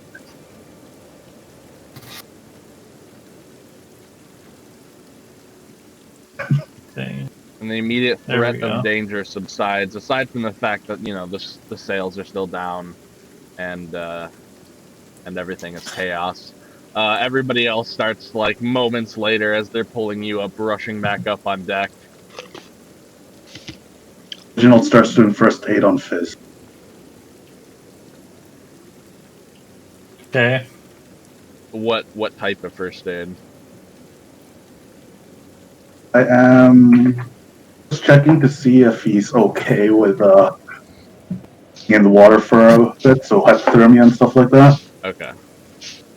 And after that, I will actually provide first aid. So I mean, I've swallowed some water, but not enough to be of concern. I think. Should be treat deadly wounds, technically. Okay. Now you will have a negative to that because of the rocking and the uneasiness of the boat. That's okay. A plus 10. Also, can that even heal vigor? I don't remember what we ruled there. Don't think it can. We ruled that it will heal vigor, but it can't heal past one thing of wounds. Yeah. Oh, can I? Yep. Nope. Base All DC right. is 20 to begin with, and there's a negative for the uneasiness of the ship.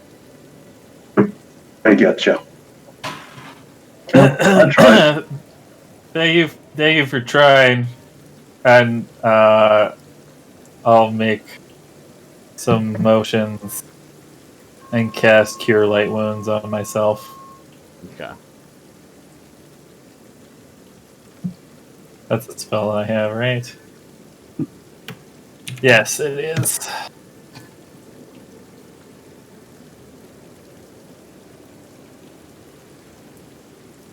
We're mostly superficial, anyways. So it's 1d8 plus. Caster level. Yeah. It should be 1d8 plus 3 for you. Yeah. But I have a +1 bonus to that, so it's 4 then, right?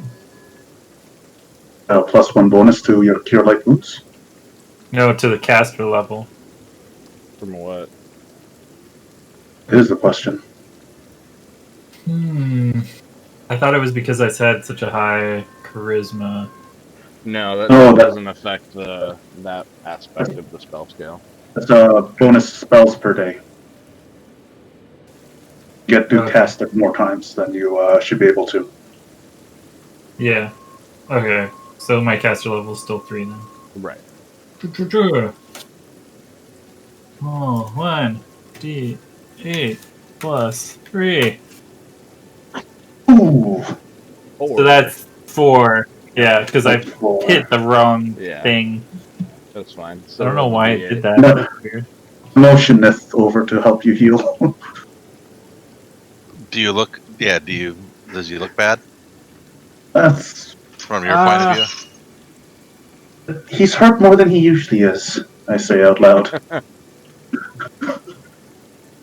You know what? I'll just walk. I mean, I'm still scratched up, but rub my hands together, and you feel a little bit of a shock tingle. hey, I'm pretty much good now. So Okay. thank you, Nathan and RJ. And thank you for hauling me back onto the ship. I'm glad I tied myself to the rope.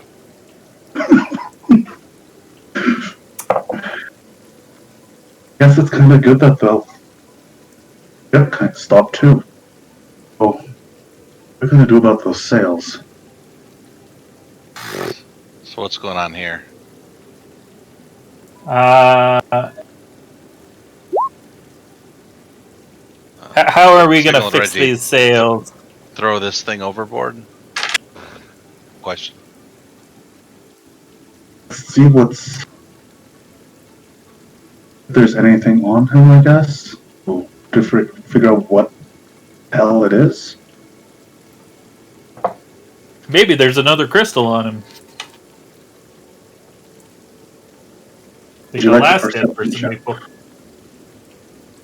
Did you pull this guy up? No, he climbed up.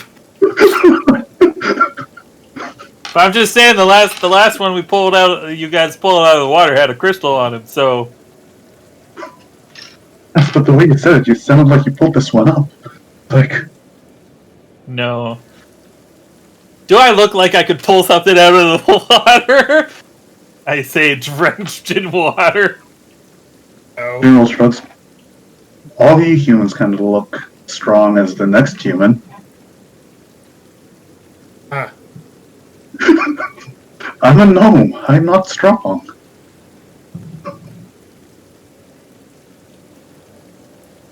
Perception check on You searched it. What did you find? do search. I do not find anything. I ask again. Throw it over. Question. Or Yeah, probably, unless who I see around us. Who do you see? Yeah. I mean, a number of people, Martha, Pezzy, Hurry, they've all come up on deck. Gady, Tassel's up on deck as well with Mr. Lee. They're all kind of shouting and starting to motion towards the sails. It looks like they've begun trying to assess the damage here and aren't necessarily paying attention to you guys at the moment, as there's another more major concern in their eyes.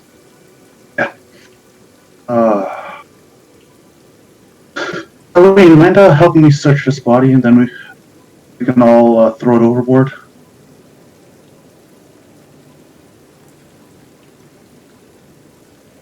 Toween's in the kitchen.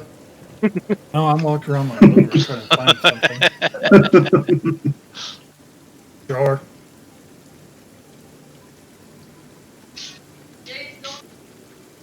Right. It's cool out, isn't it? I guess I'll roll a perception check and try to see if I find anything. There we go. Taween, there's not much to search of the body itself. It's really nothing more than very similar to the one you pulled out of the water before, where it's naked, but only minorly wrapped by these wrappings and such, and the pieces of hang rock that are still sort of dangling where it hasn't lost its grip within the weeds. However, you kind of brush away some of this on its torso, right beneath the sternum, and you can see where there's this indentation into its chest cavity.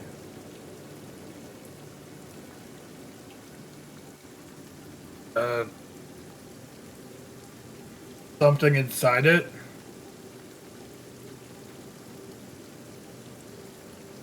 Get off there. What? Get off there when you said something. Oh, And kind of cut it off for me. there's something inside it. Taween, you touch, and you can feel there's some sort of harder than the rest of the flesh around it, right there at the sternum. Well,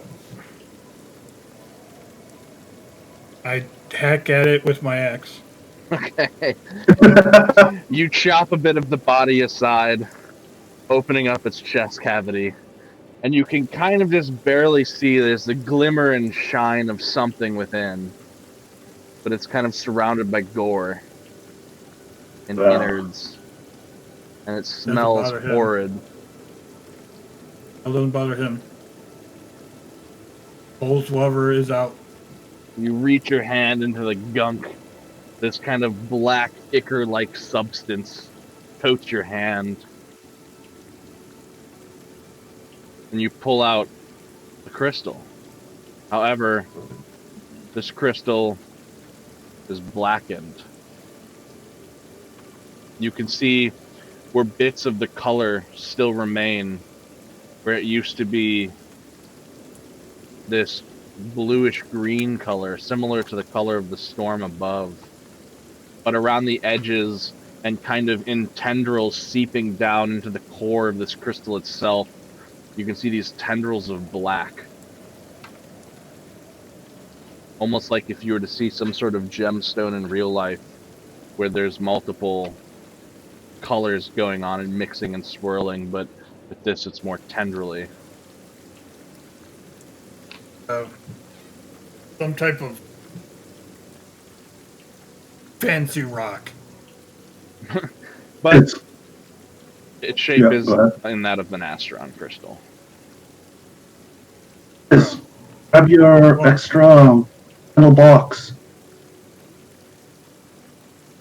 One of these crystal things we've been collecting.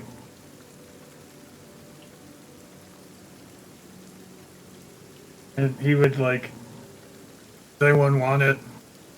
I'm assuming it's still covered in blood and whatnot. Oh yeah. What should I Yes, do grab with your it? extra metal box.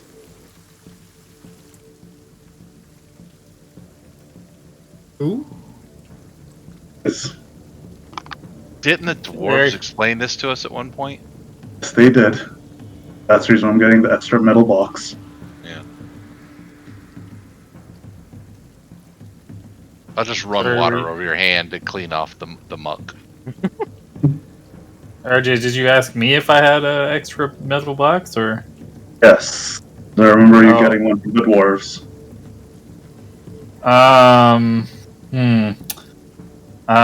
Will it fit in my like pocket one? And I pull out like one from my inner pocket. I don't know. How It's big do probably you imagine your box to be? like at most like 2 inches tall. What Deep, about like- the other two dimensions? 2 inches deep. Other, and then probably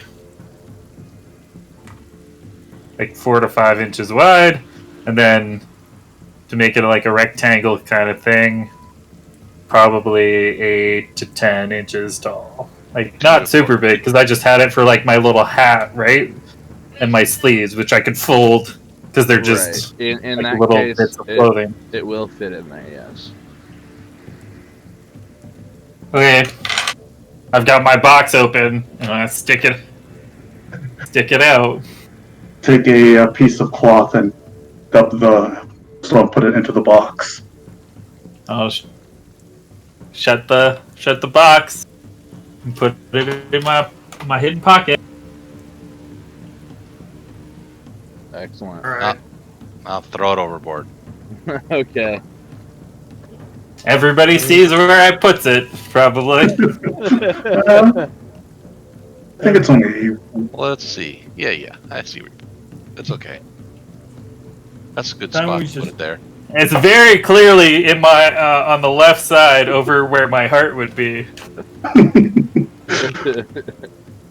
we If just not you pay had attention, one. just check that. Towing, It has a roll, great- That's what I'm saying. This metal box has replaced my heart, man. Oh, what? roll knowledge arcana.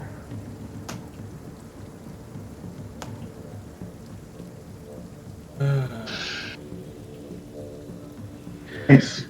Some of the things Wizrun has talked to you about, Taween, some of the things he's helped you uncover in the book, the tendril aspect of that crystal seeps into your mind.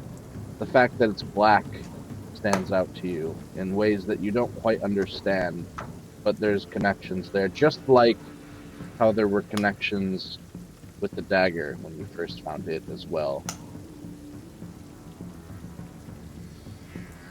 It's something that you recognize, that you maybe don't quite understand, but you know it relates.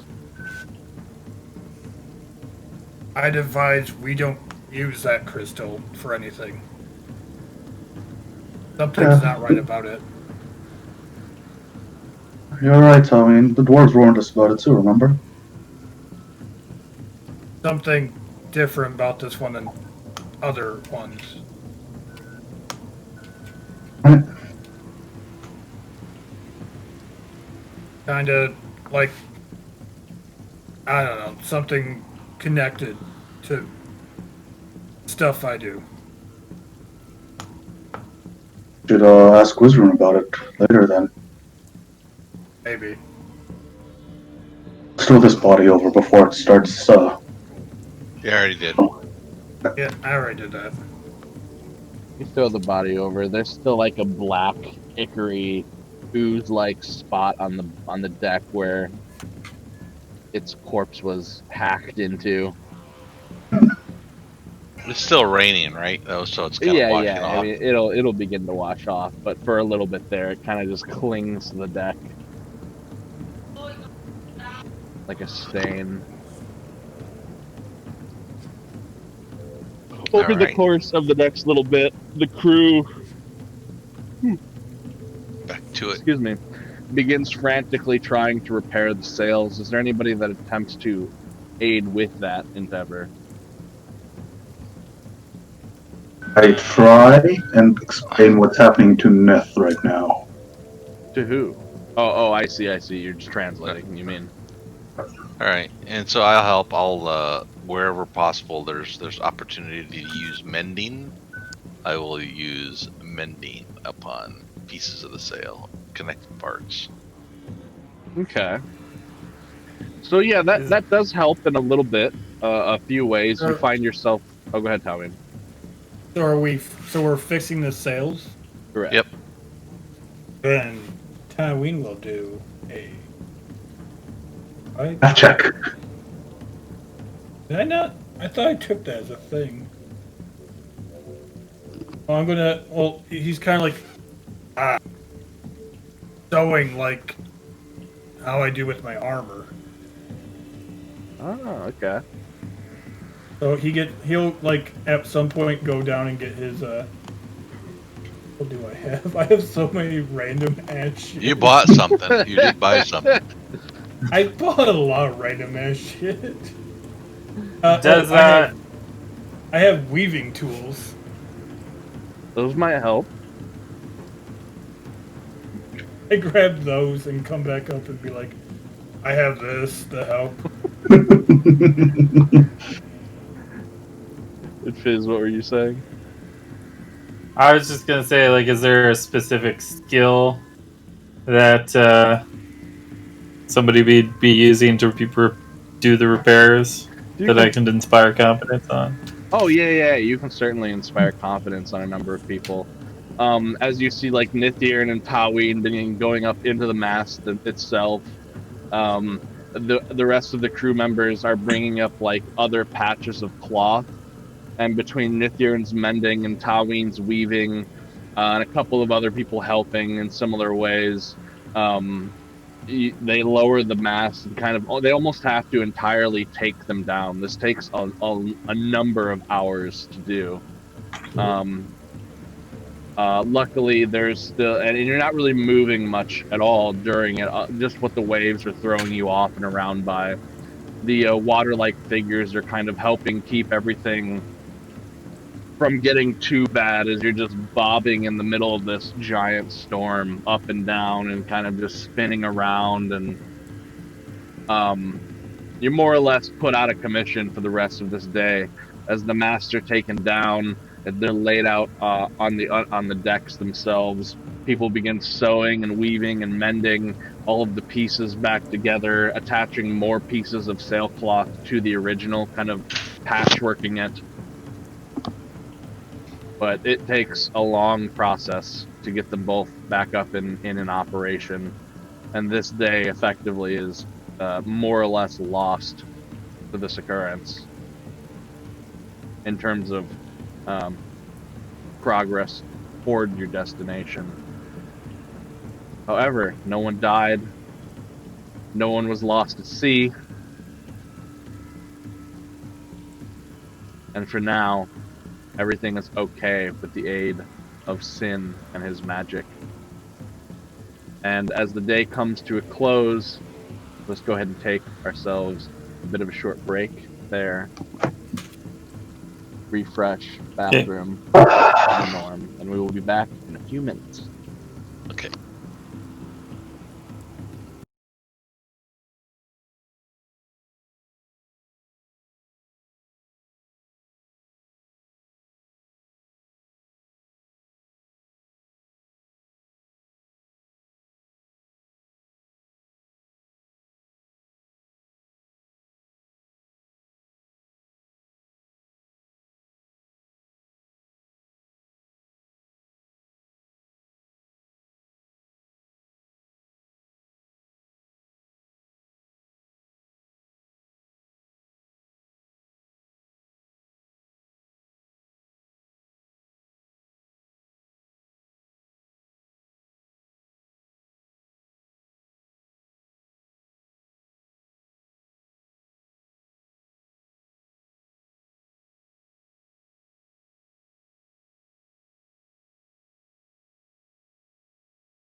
Yeah. All right, and welcome back, everybody. Yes, indeed. So, in the evening, as everything winds down from the masts being repaired, there's still a bit more work to be done, but there's a moment where you're going under deck and you see Mr. Lee kind of give you that look and flag you down and walk off into the captain's quarter area. Yeah.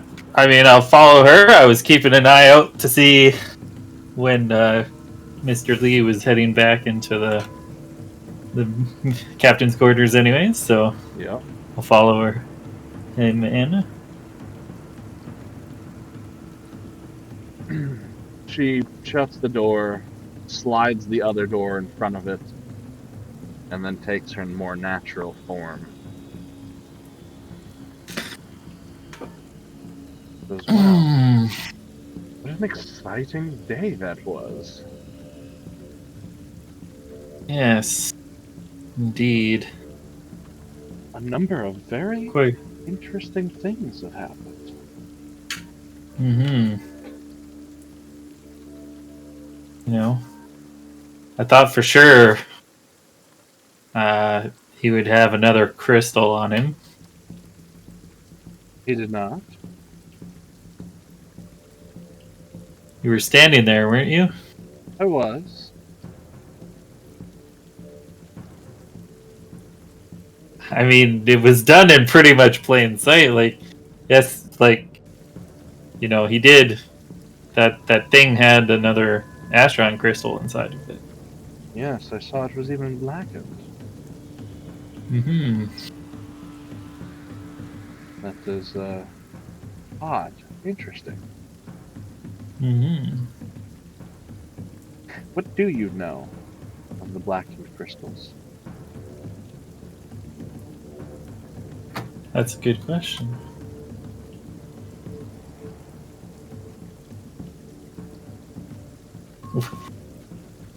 Well, I know that the dwarves warned us about them, that they're dangerous. Probably shouldn't really be used. Not really sure how we're supposed to dispose of them or what have you. Yes. But do you know why they're dangerous?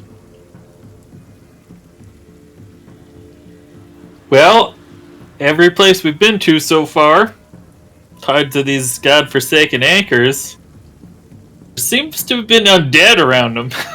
So I'm guessing they have something to do with that. That is one side effect, yes. It was a strange creature aboard, wasn't it? I saw it.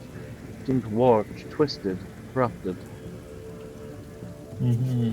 But what was more surprising was the display of power of our old passenger.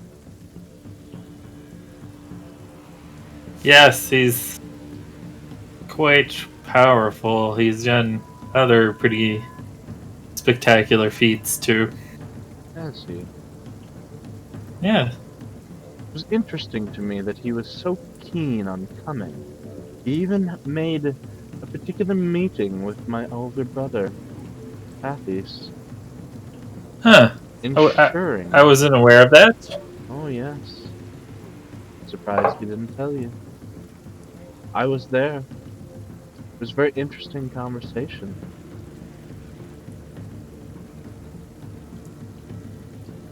Seems he can see much more than that of a normal person around him.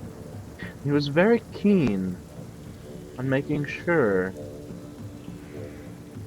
that you were able to go. This anchor. Mm.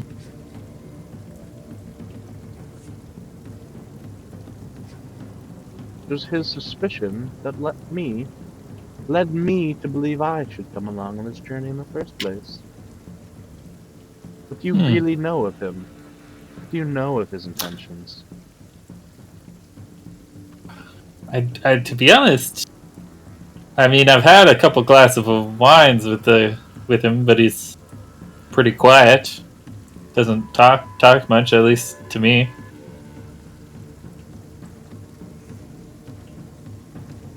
You must watch for enemies at every corner, because you never know who you Mhm. can trust. Yes, I know. I It's rough out believe there. there isn't even much trust between us yet, but in time I think you'll see. Don't mean you harm. At least, not with what you intend to do. Perhaps then we should establish our trust a little more. Certainly. What would you like to know? Hmm. Told me a great many things. I'd be more than happy Yes. to glean a little information for you.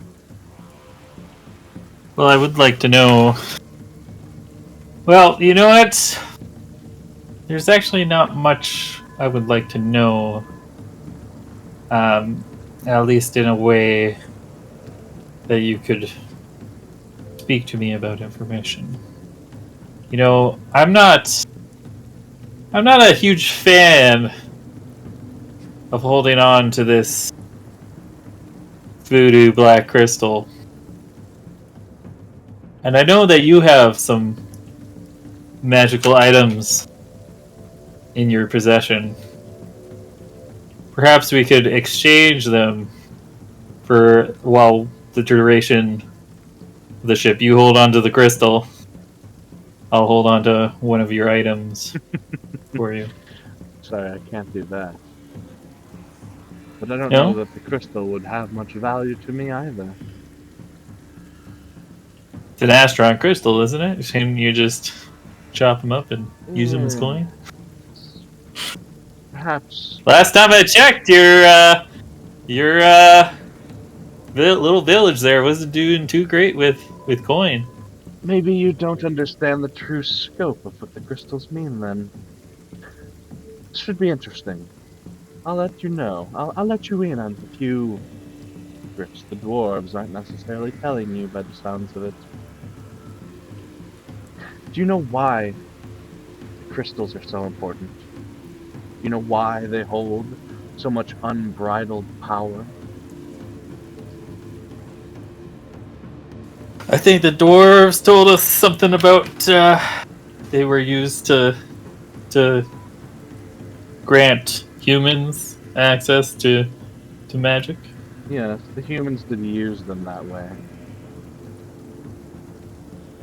But it was only because what they are that they were even able to do that. You see, the Astron crystals are part of the cycle of life itself. These crystals, they are directly linked to life. So anything you do to the crystal is reflected to that life around it, the power that it gives. To blacken the crystals is to corrupt them. It is to take that magic and twist it in a way in which it will seep out and die. It dwindles that power, but it doesn't just destroy it. You can't just destroy like that. There is a balance that must be held. And that balance is shifted into the unnatural, the undeath, closer to the reflection of the things that we are above, and what is lurking down below.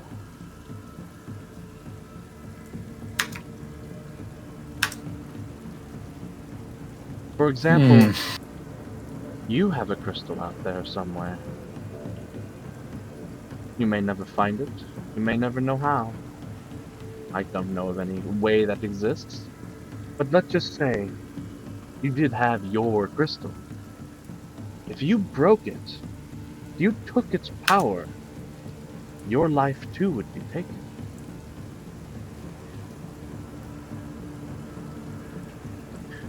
So what are the dwarves really doing when they turn these valuable crystals, these essences of life, into mere chips they use as money? They're definitely not doing anything good then. Paints a different picture for you, doesn't it? Mm-hmm. Yes. You know what I am. I believe you have your suspicions. You're smart. Vampire werewolf. Is that what you said? Yes. She just chuckles. Oh, how naive you are. No, no, no, dear boy. How old are you? How old am I?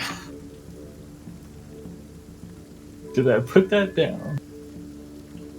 20. I'm 20. 20. You're a babe still. Cute. I am not human. And she drops her skies and truly appears as she is. Okay. You see, she is taller than she presents herself as, even in her human form. She is slimmer, more angular, much like Taween, but taller, more regal. She says, I'm still but a babe myself, but even I am 155. I am what is known as a fifth. Hmm. You Maybe know, the dwarves don't think yes, very highly of your people. yes, I imagine they don't. Nor do we of them, for we see what they do to the cycle of life.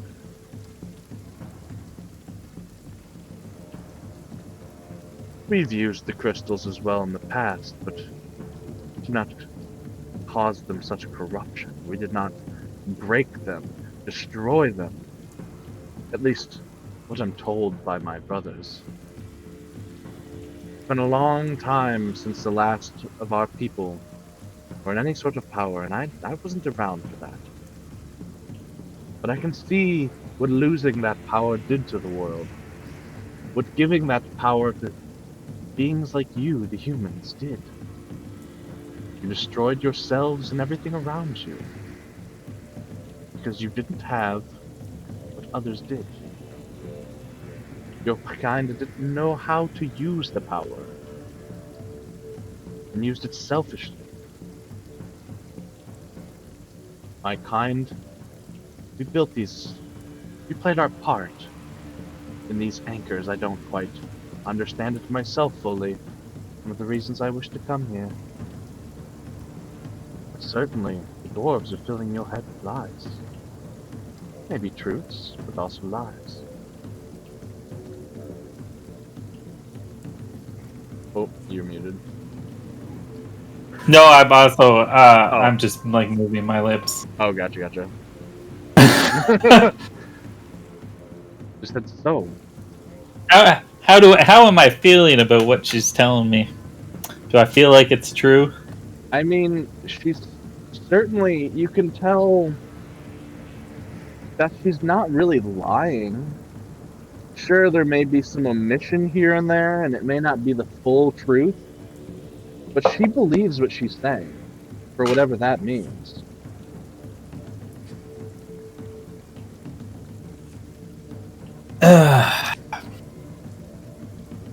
My experience. Tales of old tend to paint the world with the rose tint. I'm sure what befell us due to our own vices and what have you It's definitely made a huge impact on the world, but I don't think you could claim that every Vith is as kind and forgiving as yourself. You know. Yes, well, you would be right there. Many other Vith merely want to regain the control that we once had. And I'll admit, Mm-hmm. I would like to see that goal aided. Not in whatever lordship way that you may see it, but to return balance to things. At least that is my goal. And what about your brothers? They're beneath me. I outrank them. In all society, us Vith, we have our own way of doing things. And when my brother sent me for training, he sent me for 50 years. I trained to become what I am, to become a part of the society, the true society of the Vith, not just some family living on the coast of some godforsaken hole in the wall. That is my brothers and their place. I have seen the capital. I have seen the training halls and what we are truly capable of. My brothers are nothing compared to that. They are but means to an end, whether they see it or not. Hmm. And that, I guess, is what I'm trying to drive at. Does your brother, Lord Hades, merely see you as a means to an end to gain a foothold in this society of yours? Or does he align with your interests of restoring balance? Our family is more of an outpost. We were meant to watch the nearby area in the interests of the Vith. He became wrapped up with all those people outside the town. He deluded himself, muddied his goals and objectives, and became self-absorbed with himself. At least, I saw that once I returned. He cares not to rise in the society.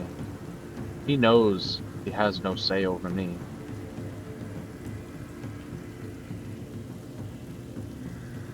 He is a sad man lost to his own ways.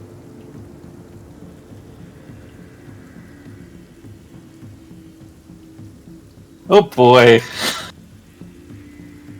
But I see something different for you and your group. I see a tenacity. I see a drive to understand the world around you. And, hopefully, to bring balance back to that. Mm-hmm. Well, certainly given me a lot to think about. Yes, be careful with what you know. Knowledge is Mm-hmm. power. I felt you would be able to understand the gravity of this situation. While the dwarves still may be of much use to you, are you sure what they truly desire? What you do? Yes. Much to think about. My companions. Should I inform them about the crystals? I'm sure they already have their inklings that they're dangerous. The dwarves themselves told you that much. Say what you will, I'm not restricting you from saying anything. Okay. Just know, depending on who knows what, gives those people power in ways not quite direct as much those other ways of power. Yeah. That makes sense.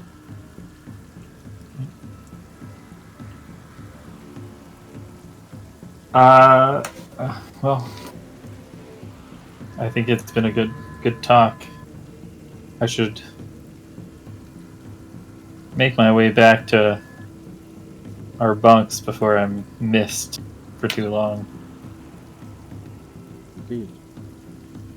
I can be a great ally to you, Fizz. And your friends. But we have to trust one another and know where each other's intentions lie. Mm-hmm.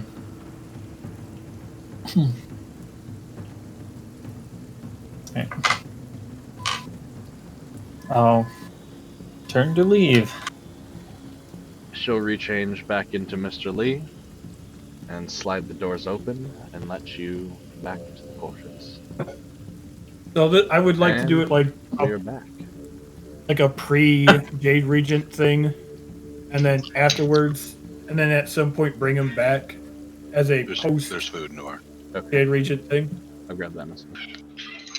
And then that's probably towards like the fifth or sixth book if it goes the way I think it's going to go, and then he'll just be a badass like everyone else. I'll grab food right now, real quick before we get going again as the full group.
All right. So, as the day more or less consists of fixing sails and being immobile, everybody finds their way back down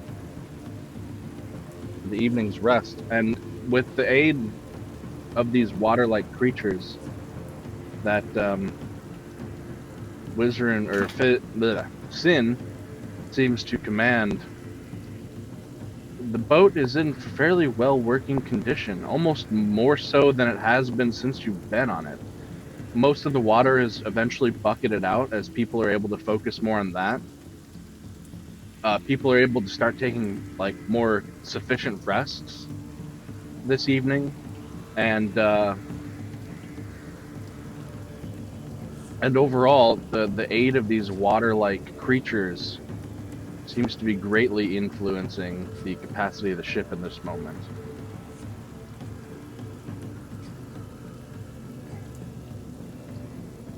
There's a moment as the day ends, a hard day of knitting sails and mending and attempting to use your basket-like weaving, your what are they called, weaver's kit on the Yeah. sails. There is some aspects of it that do aid and help in that endeavor. You all find yourselves eventually trickling in to the area where everybody is bedding down to rest. Anything anybody does tonight? I would like to speak with Wizrune. Okay. Because Sin is still above deck, right? Yep. I'm gonna go up and check on Sin while they're doing that. Okay.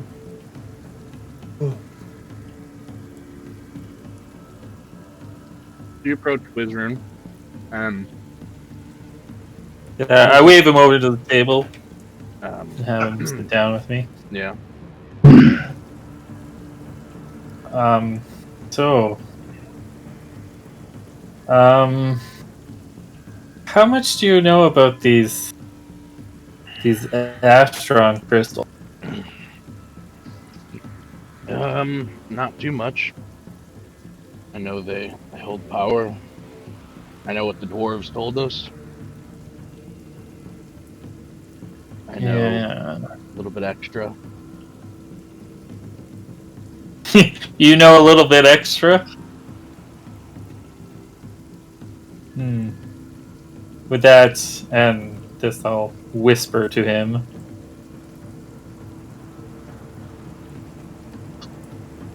The 15. Do you know about their ties to the circle?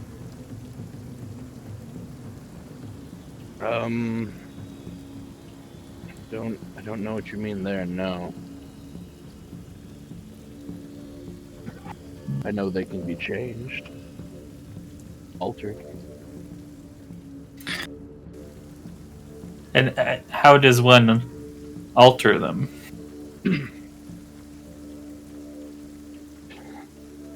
Through a variety of rituals, usually. At least as far as I'm aware.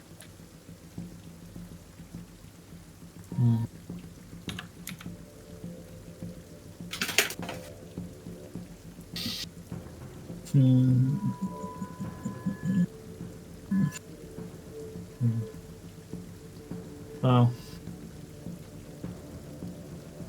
perhaps Sin would know more about these crystals.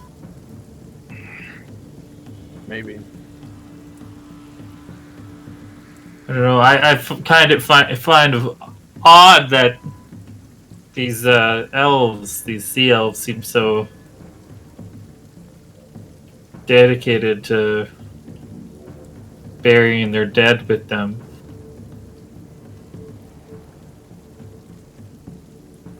This seems like some strange cultural thing. Yes. Maybe it holds significance. Well, that's all Hey, I Wizard.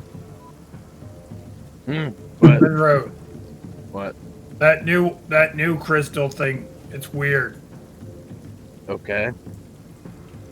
Kinda like the dagger, the one I cut myself with.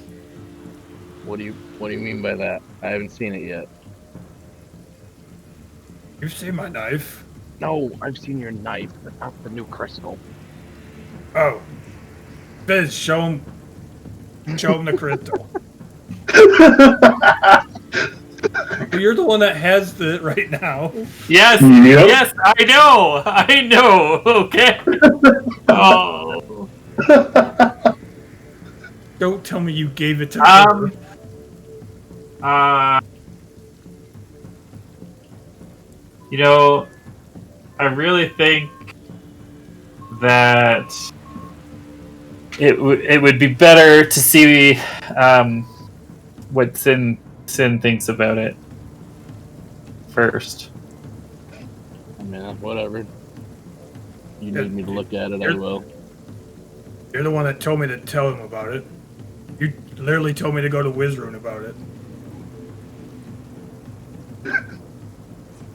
I mean, I just spoke with Ruzrun about it. He's not super.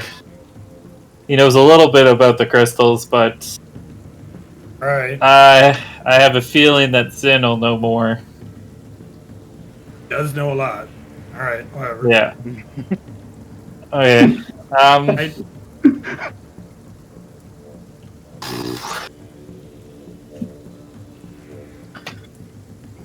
Let's get the measurement thing. do I want to do that? No, that's. I'm also not that wise anyway, so. Alright.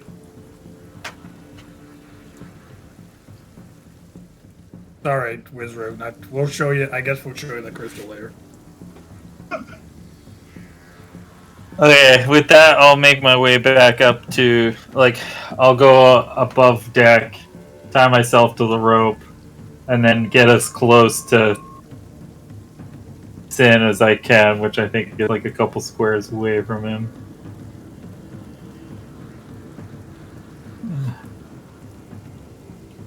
Yeah, so in the meantime, when you've been having that conversation down there, Reginald, you Yeah. went to go and check on Wizrun earlier, or Sin earlier. As you make your way up there, you see he's still kind of much more slowly, though, doing that languid dance. As you approach. Still mid-raging storm. Sure, gonna be okay. I will be fine. I will get us through this storm. This storm might be the magic storm. That's what I was talking about. Has that salty taste to it. Yes, almost certainly. You sure you don't need rest? Worried about you. Cannot afford Oh. the rest. I will survive. Anything I can do for you right now to ease your burden? Rest yourself. Keep yourself strong. I will not be able to help. Once I am done with this, I am draining my power.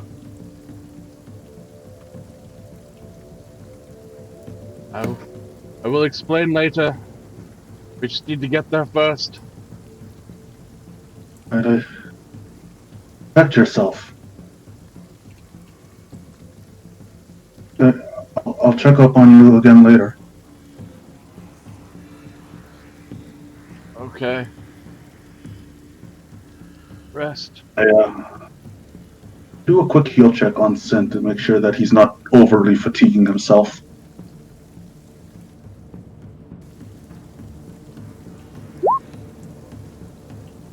Again, I'm fatigued now too, so. I mean, he's definitely worn out.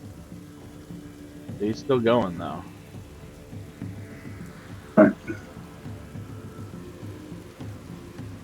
will go down.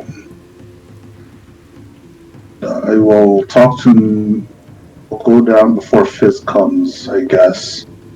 Talk to Myth afterwards. Okay, so I mean, we're gonna be crossing paths, right? So, or are you saying you come downstairs before I head upstairs? We're probably gonna cross paths. Okay.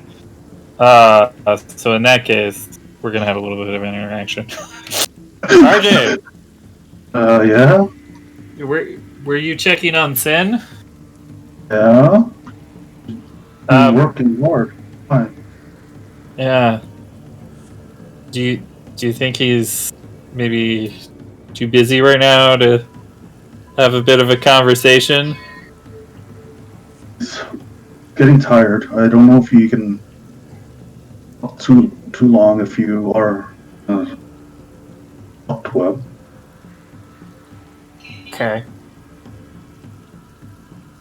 How do I feel about you?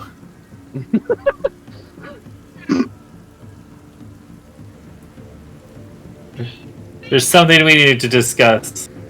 We need to put our differences aside. Okay. Something we can discuss the whole caravan. I wouldn't feel comfortable discussing it with Wizrune. Okay. Why? Yeah. It's just the nature of what we need to discuss. It's sensitive knowledge, and I fear what he might do with it if he knows. Okay. Oh. You find discussing it without Wizroom? Yes, with you, I trust you in at least in the manners of what we need. The subject we need to discuss. I know that you would do no wrong with this knowledge. Guess. Can discuss it somewhere else later. Sure, we can. Is it urgent? Do you need to discuss it now? I mean, we need to talk about it at. I think we need to talk about it, but maybe before we get to the anchor. Okay. Or at the very least before we get back to land, or back to, I guess, opportunity, if we ever go back there. That's fine. Let's talk about it when we get some rest then. Or, oh, I'm a bit fatigued after. Okay. Go on everybody else, and the room that I use here for my medicines and my alchemy is free tomorrow. We can go chat in there, I guess. Yes, that would be a great spot. Alright. Well, if you need to talk to Sim, remember that he's a bit fatigued from what he's been doing today. Yeah, I think it's probably best if we need to bring him in on the conversation later, we probably can. He's probably pretty focused on trying to keep the ship above water. Okay. And with that, I depart and go to bed. Okay. I head off to Nith. Beth, Hello. notice that you aren't too affected by the rain and the storm. Would you be able to Nope. be rest near Sin to make sure that he's okay? Sure, I can do that. If you need rope, and I give you my rope just in case. You can use mine if you want. It's got a good 20 feet on it. 25 feet on it. I guess it wouldn't hurt as precaution. Any rope would do. There you go. I'm just worried because he's overextending himself today. Okay, I'll go sit right behind him. Okay.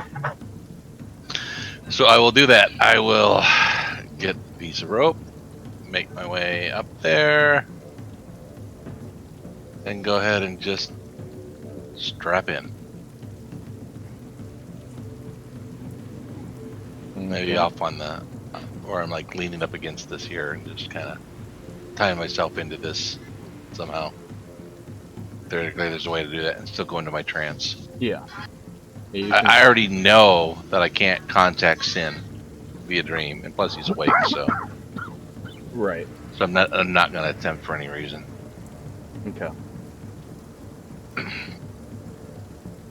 Just before Tywin closes his eyes, he goes, "Wait, why did that compass have Elven writing?"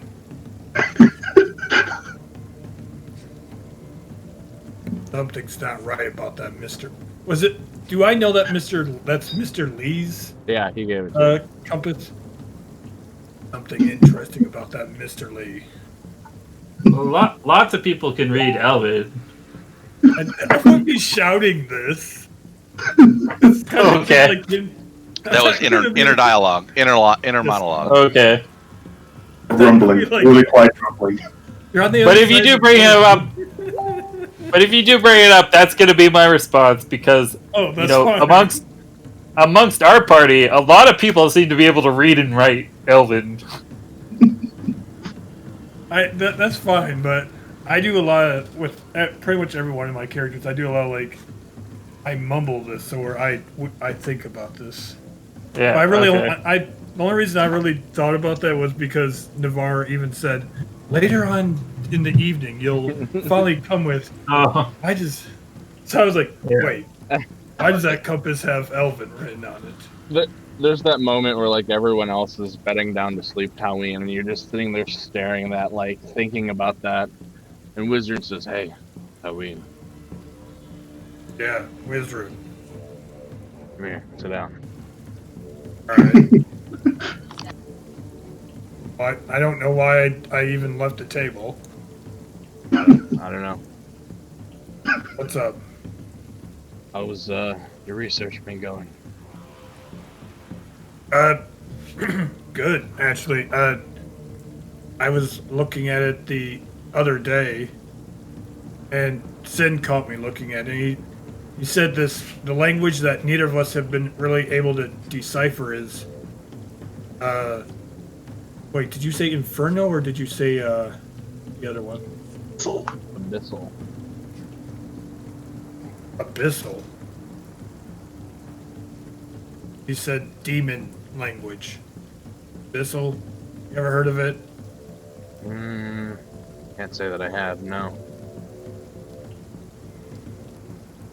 I haven't either, but apparently that's what the other language is. And he knows it, kinda, it sounds like it. Hmm. I learned that. He leans in closer to kind of be quieter. So hey, what's this Yeah. about this new crystal? Oh, so it was inside you saw the dead thing that attacked us, right?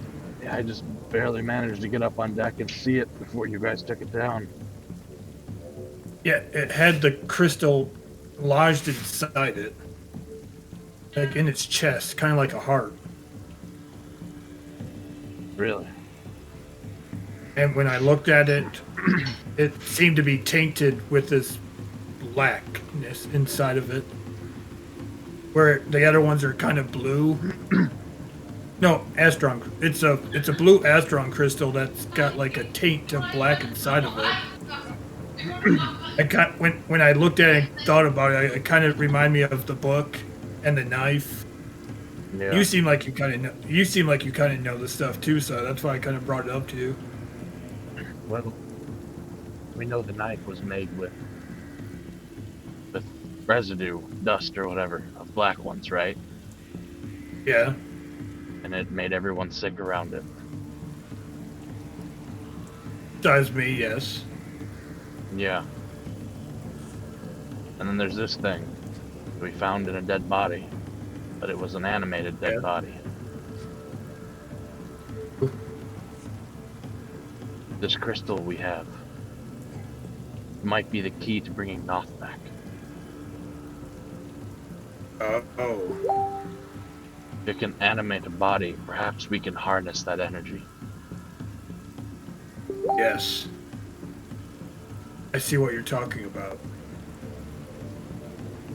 And similar things come up in your book too. That's where I got the idea for the ritual. Yes. Studying with you.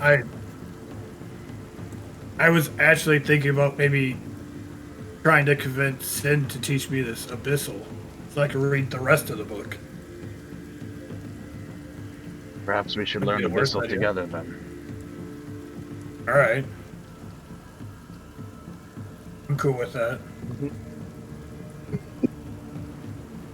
Everybody's learning something. See, this is why it's going to take Tywin forever to finally learn sign language. Mm-hmm. Keeps on finding other languages he wants to learn first. Mm-hmm. But no, I was alright thinking the same thing. Don't worry, we'll get Noth Alright. back. One way or another. But I think yes. this black stuff is the way to go about it. I also agree. I mean, look at the power it's given you. Well, there's consequences, and I'm still slightly afraid of it. What this blood will do to me one day. But it does have its benefits. Indeed. I was, what was I just about to say? I was about to say something a second ago. I agree with you when it comes to probably this being the best way to bring, Noth back. Because I didn't tell it to the others, but when we did the whole little speak to dead thing, when I spoke to his spirit, he kind of mentioned that if he didn't remember how he died, but he said if as long as it was protecting us, he'd be happy and wouldn't want him to come back. So, but then said if we bring him back and he's useful, he'll be happy with that too. All right. But yeah, I also agreed that probably the best way. Well, then it sounds like he wants to come back, and we should help him with that. Oh, yeah, I agree. Why didn't you tell the Oh, yeah. others?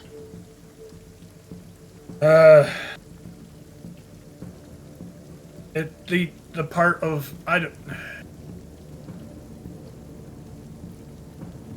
know. I think there was a second I was worried if I let the others know that as long as he died a warrior's death, he'd be happy with that, because it seemed like there was at least one or two members of the party that made it sound like they only wanted to bring him back as long as he was willing to come back.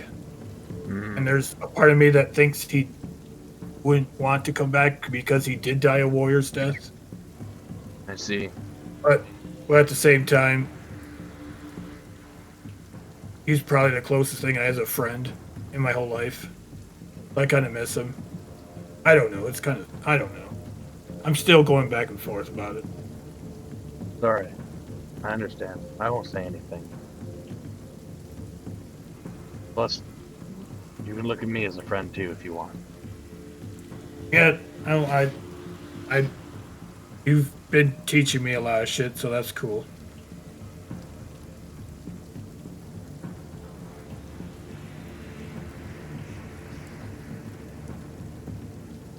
But yeah, let's definitely research the book a little bit more about a ritual type thing. Agreed. The more we And- understand this language, the more we'll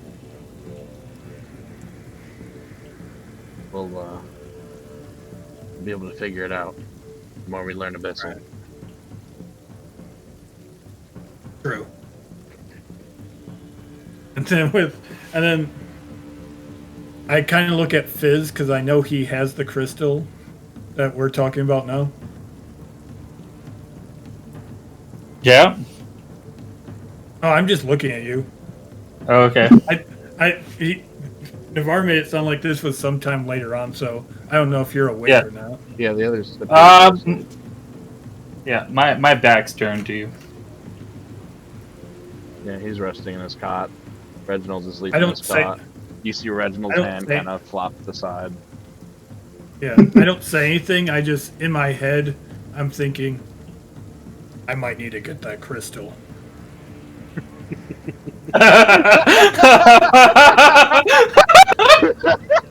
Oh man! I'm guessing he does not have the crystal. Oh man! Well, I don't know. Things have You been need to interesting. answer my whispers. I'll respond in a minute. And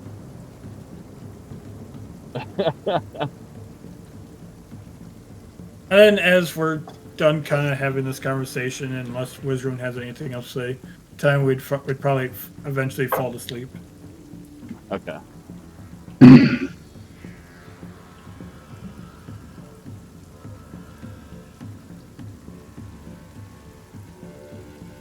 All right. Yeah. So you two, you also head down to rest. You see Wizroon takes a few minutes, heads down as well. Billy was already kind of asleep underneath there. And Okay. Fizz. Yes. So I've noticed that everyone's now asleep, right? Yes. Okay. In that case, I am going to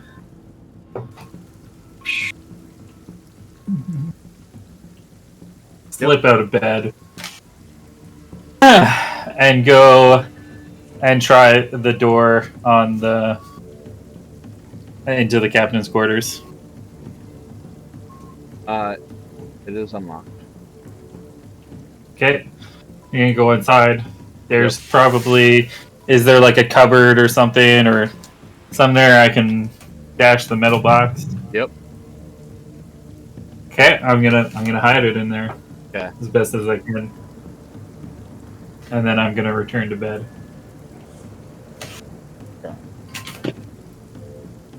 So, everyone eventually heads down tonight.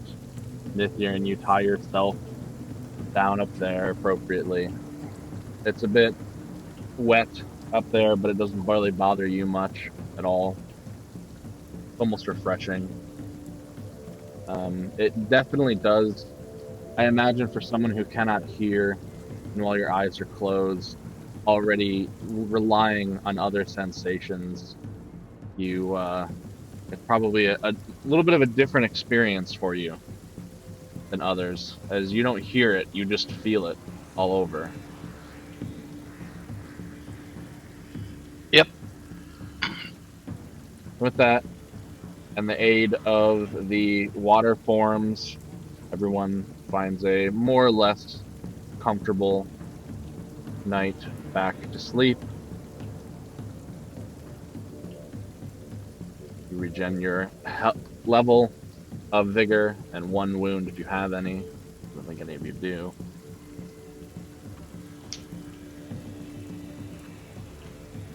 And at some point in the evening, the ship begins to make motion again, and you can feel that you're underway. So we recover 3 vigor. Is that right? Yep, 3 vigor, 1 wisdom. Oh, okay. Cool. Cool.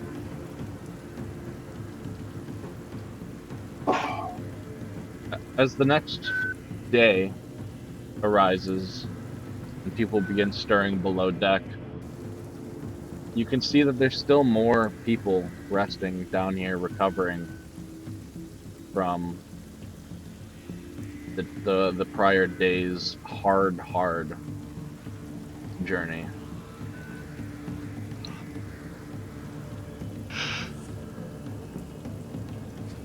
Anything anybody does this morning? Nithyan, you see when you wake, Sin is still at the post.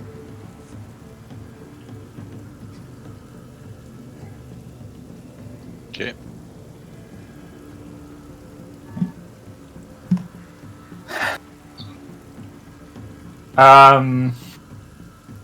Yeah, I mean, Have we seen him eat? Nope. I do my thing, the food, and offer him some. You see him kind of mid-dance, and it's gotten much slower now.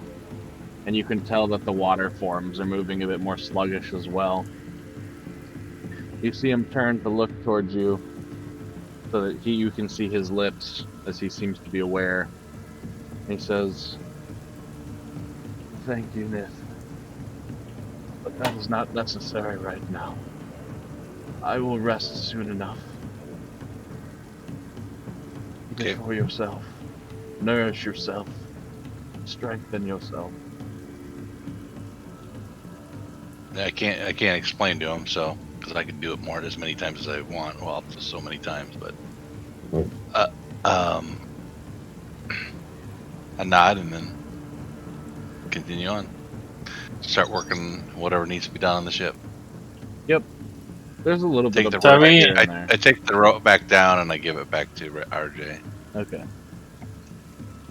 Tyween, RJ, I'll wave at Nithyan. We need to discuss something. I nod. Okay. Fine. Okay, you know that one. Okay. Follow me to the captain's quarters.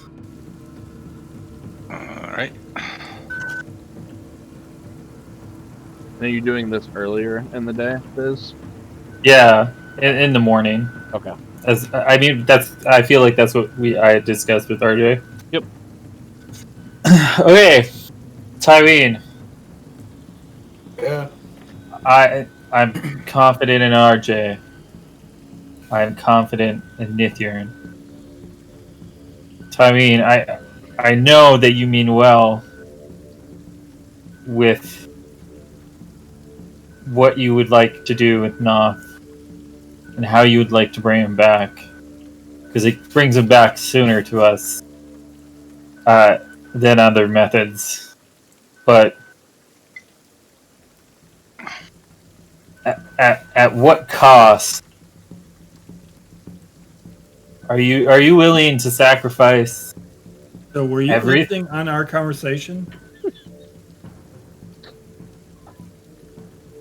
Yes, I did overhear what you said last time. No. This was a player thing. Oh, yes, I was. I feel like if I looked at Fizz, like I said I did, I think I should have gotten a sense motive check. His back See was if to you. Well, I feel like I should still get one. See if he was sleeping, if I could tell if he was sleeping or not. It would have been roll a stealth or a perception check.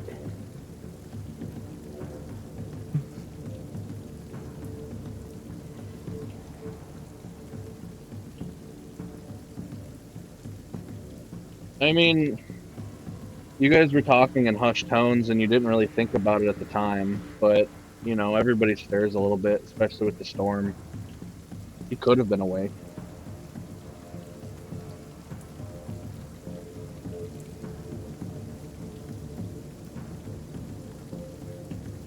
Alright. But again, it wasn't something that was on your mind in the moment. To make sure No. people were sleeping around you. So I mean, feel like now that you're, I feel like you said me. I mean, if you think Tywin right now is thinking, wait, was Fizz listening to my conversation last night? Yeah. You can ask him. Oh, he would. You're listening to my Okay. conversation. Yes, I overheard a little bit of what you were saying last night. Why didn't you say anything? Because what I wish to share with you all here, I'm concerned about Wizrune finding out about. I trust him over you.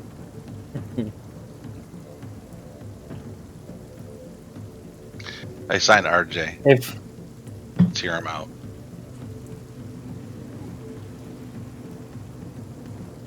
Understood, but Referring to Fizz. I'm just saying, I think Tywin might have one to pick first. Whisper. yeah, as I've already said, Nithir and RJ, I'm not concerned with just divulging this information with you. I am concerned about Tywin now, though, after what you said last night. I know that you've known Wizrune for a long time now, but I don't know that his motives are necessarily in the interest of everyone. Probably not, but he's been helping us and shown as a good companion. Also, And his knowledge is always freely given.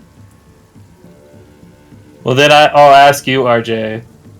Then, are you comfortable with Tywin and potentially Wizrune learning something about some of the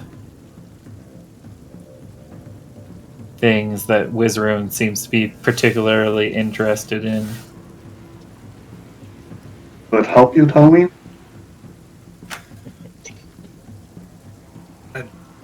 Wizrune has done nothing but help me.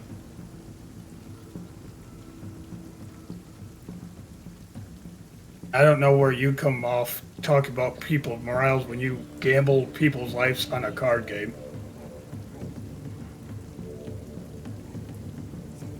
This has higher stakes. Literally gamble people's lives in a town over a card game.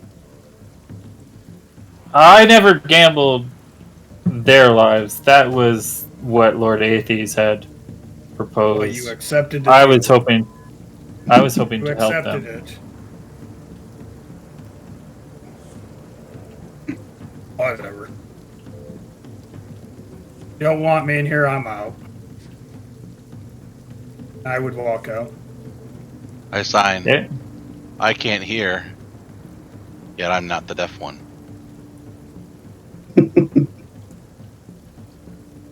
Good chuckle. Oh, hey! I'll close the door behind Tywin and turn to the others. Mm-hmm. Oh, hey!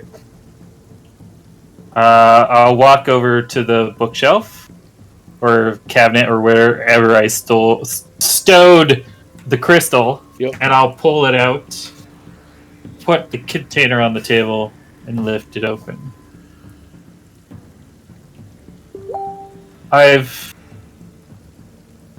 spent some time thinking about what the dwarves have told us about these crystals. And there seems to be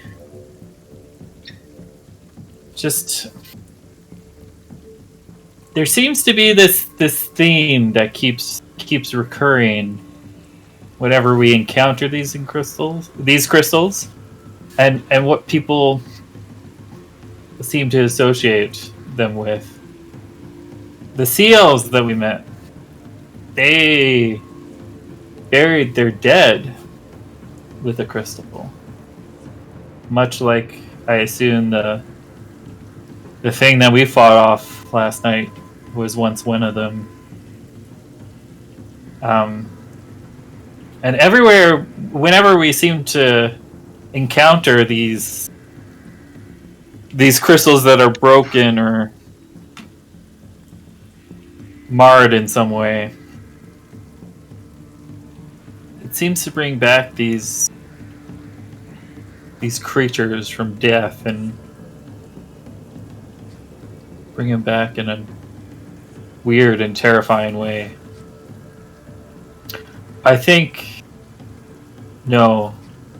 I know that these crystals are somehow tied to life itself. This is why I'm concerned about Wizarun finding out. I was not against his idea of bringing Noth back from the dead in some other form other than full restoration. But since then, it seems that these crystals are tied to life itself. One has to wonder if perhaps one of these crystals is tied to an individual. So, I wish Sin was not busy at the moment, and perhaps he would know more. He seems quite knowledgeable about these things. But yes, that is what I know at this point.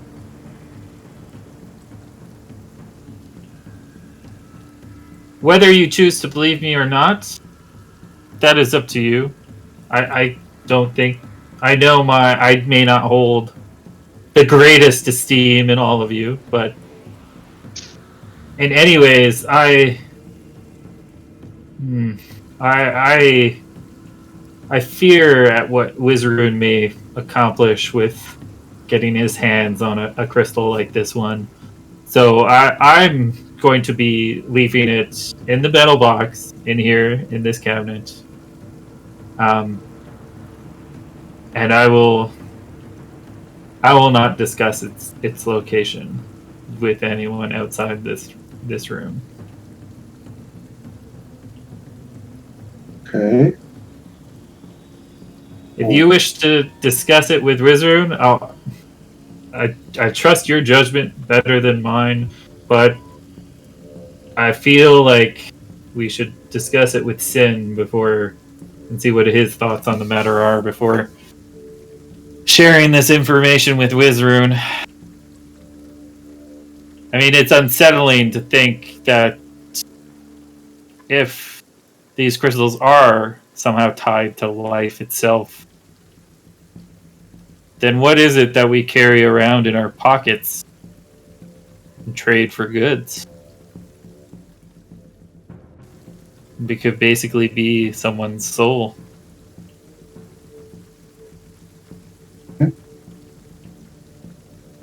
We'll ask, I guess, when he's busy.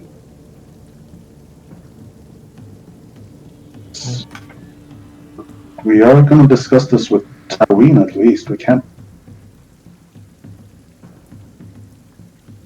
Sorry, what was that? You cut out.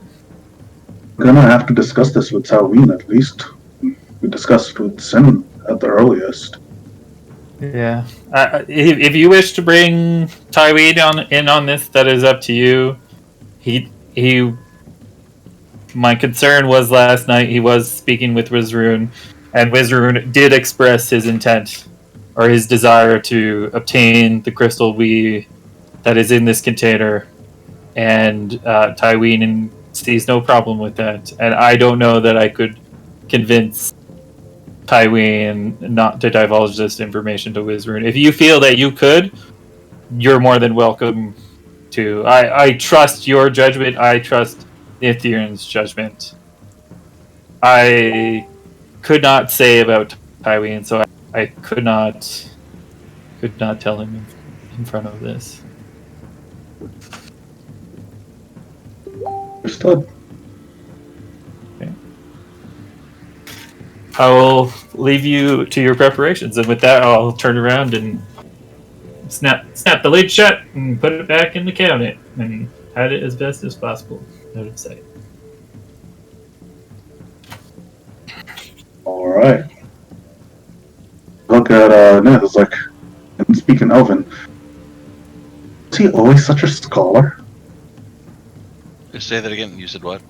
Was he always such a scholar? He disguises it well, I think.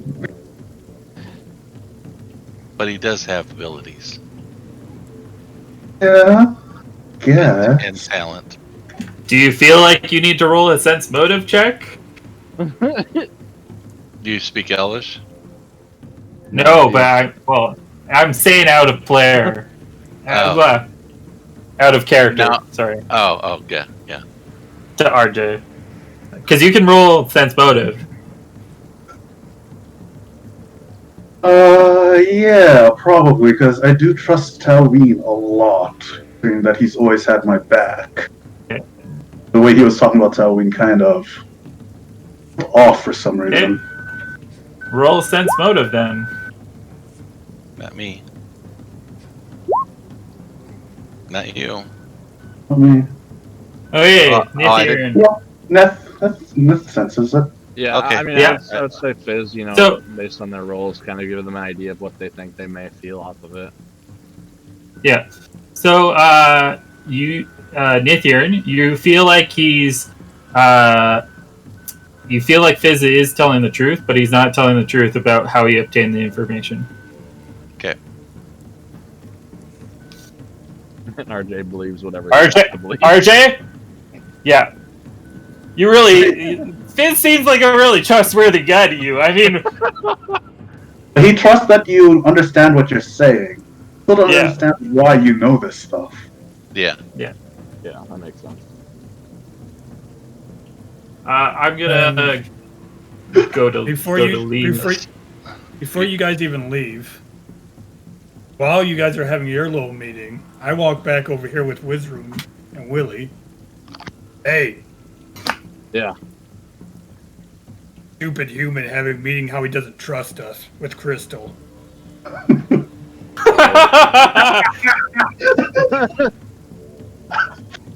Yeah, Is that so? doesn't trust. He told me in the meeting thinking he might be able to trust me, but he doesn't trust me. Definitely doesn't trust you. He overheard our conversation last night. I mean, it is what it is. We've explained some of these things to them before. Yeah, I know. I just thought I'd tell you. But keep it in mind. That's it. All right. So Nithirn with Reggie.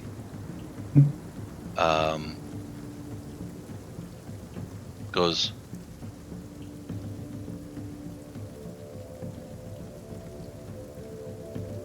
So I don't know what Fizz if Fizz is going to pick up any of this or not. I don't think so. He's so bad at sign language; it's not even funny. So he's still there, so I'm not too worried about him. He might pick up small V's and thes and things like that, but I don't think the context of it. His name and my name. Yeah. So I basically, simple things like that. But I'm basically gonna sign to you.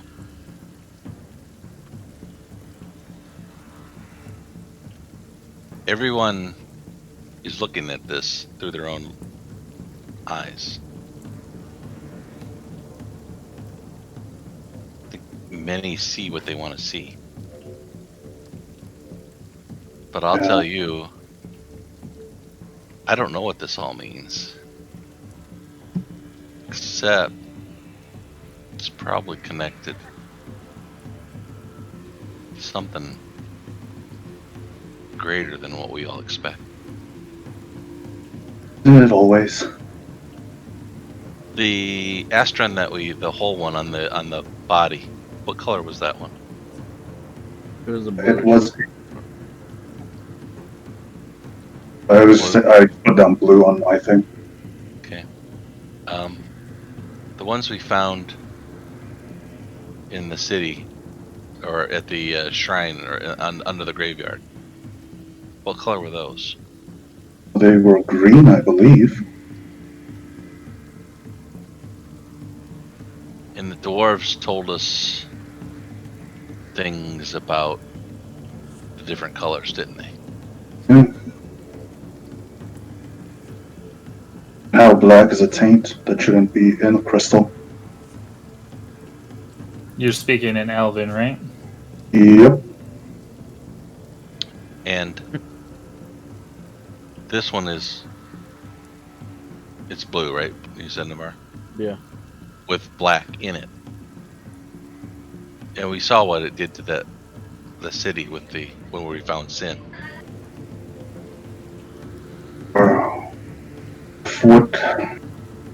What Fizz is saying is true. If we know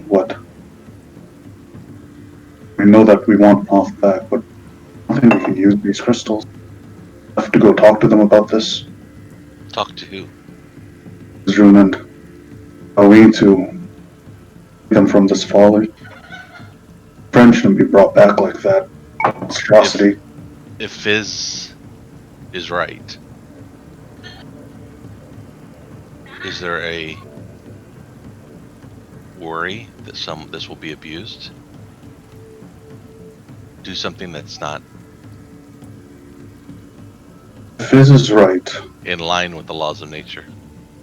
This worry of what Sin was worrying about resurrecting Moth in another way, come true.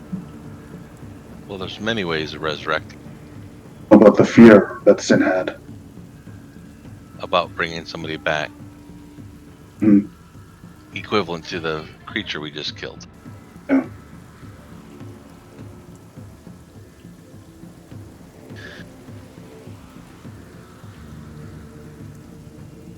I think we need to keep this crystal safe and away from others. Understood. But I think we can talk about it. Find out. More information is better. Just my thoughts. And I don't know that any of us really know the answer. I think that's the best course of action as of now, anyways. We find out more. I would be tempted to throw it in the ocean. But Then it's only tainted black. Maybe that taint can be removed. if it is thrown into the ocean, some other soul might find it and something else might happen to them. Like the sword thrown in the water in the cave. The dagger that Tawin has. That doesn't seem to affect him. I think that is weird. I trust Wizrun enough to know that he's at least helping Tawin handle what's happening his own way. So if you talk to him, I guess we have to be direct. Mm-hmm. I'll visit him and see if I can get more. One evening. Evening. Excuse me? Yeah, I just said one evening. More free. Right. Okay. Nice in common. Understand. And right now, I'm gonna make something for our friend up on deck to make sure doesn't hurt himself too badly.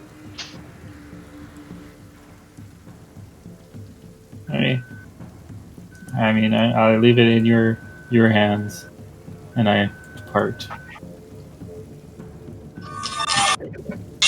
So, So much distrust. As that little meeting concludes, is there anything you immediately intend to do after that? And concocting a polypurpose panacea for Okay. So, is the next? I don't know if I understood the conversation entirely correctly, so I want to confirm. Is the next point where you guys are going to gather and have some sort of conversation or interaction when Sin is done with his thing? that's what Reginald is thinking, saying that is the most sensible step. Okay. Anything on your end, Tawin, before that, before Sin is involved? No, and unless they come over here, I'm just gonna until he's notified. I'm just gonna sit here with Willie and Wizroom for a little bit. Okay. Yeah, the three of you spend the number of hours to come looking over magical things and learning more. The rest And Willie, of you, yeah. watch this. Oh Cuts God! himself with his hand. What? Why are you doing that? Wisdom just really do not do what he does. I am teaching you. Your magic is different and is not necessary. His is strange. And take it as the things not to do. Tawin, it does look like you're getting pretty close, though. So, aside from that little snippet, the rest of and I'm breaking it down here for you, RJ. The rest of the afternoon goes by. People help out here and there. The water beings are more or less still mostly helpful throughout the day. And then a little bit later, it starts to get calmer. The boat isn't rocking as much. The rain's all but stopped.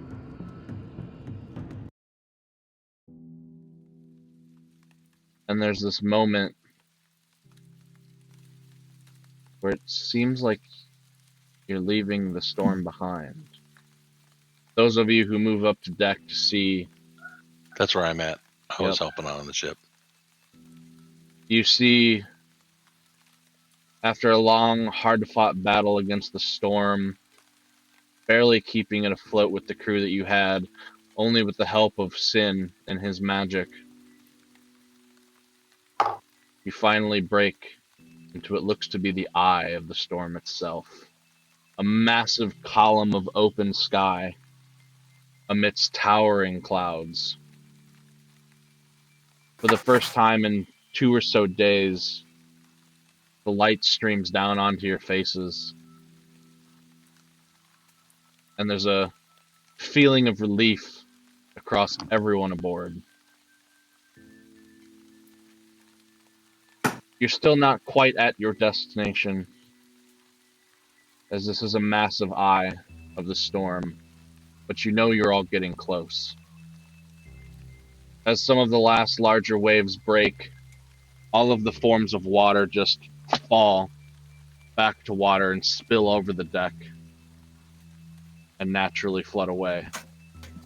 As you see Sin just collapses at the helm, crashing to the deck below, exhausted, brought to the brink by what he did. And that is where we'll pick up next time.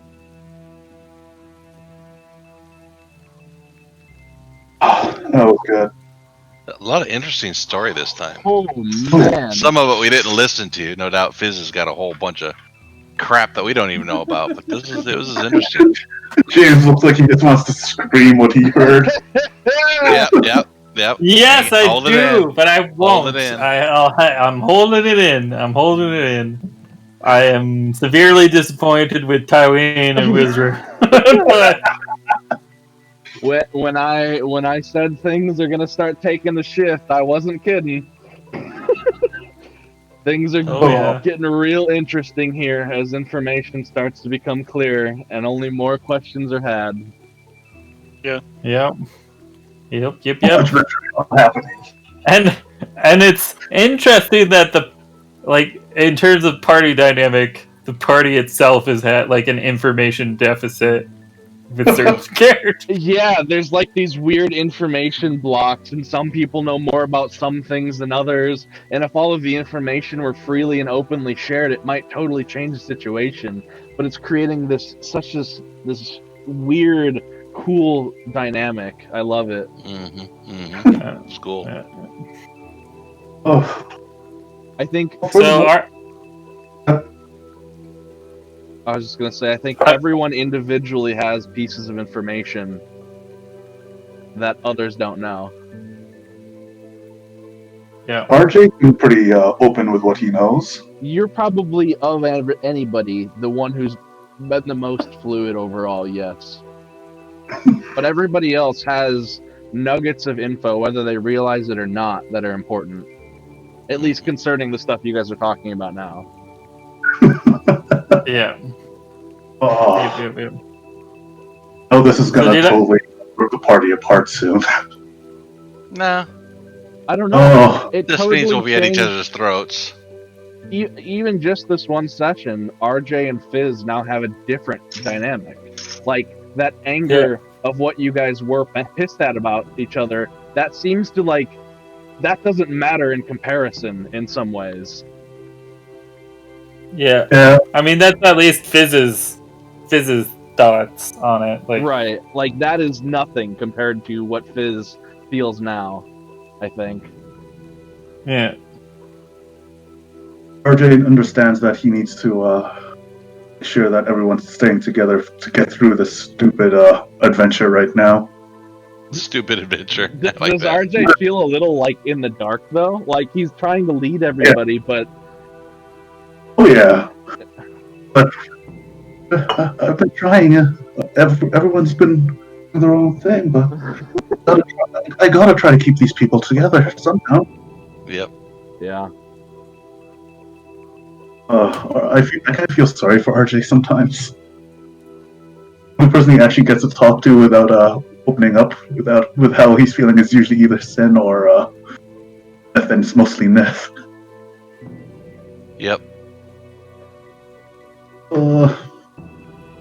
I love how, like, prior to this session, I was thinking, oh, like, Fizz is gonna somehow like get kicked out of the party because he betrays them because he's too friendly with Mr. Lee. But now it's like, oh, maybe it's gonna be Tyween.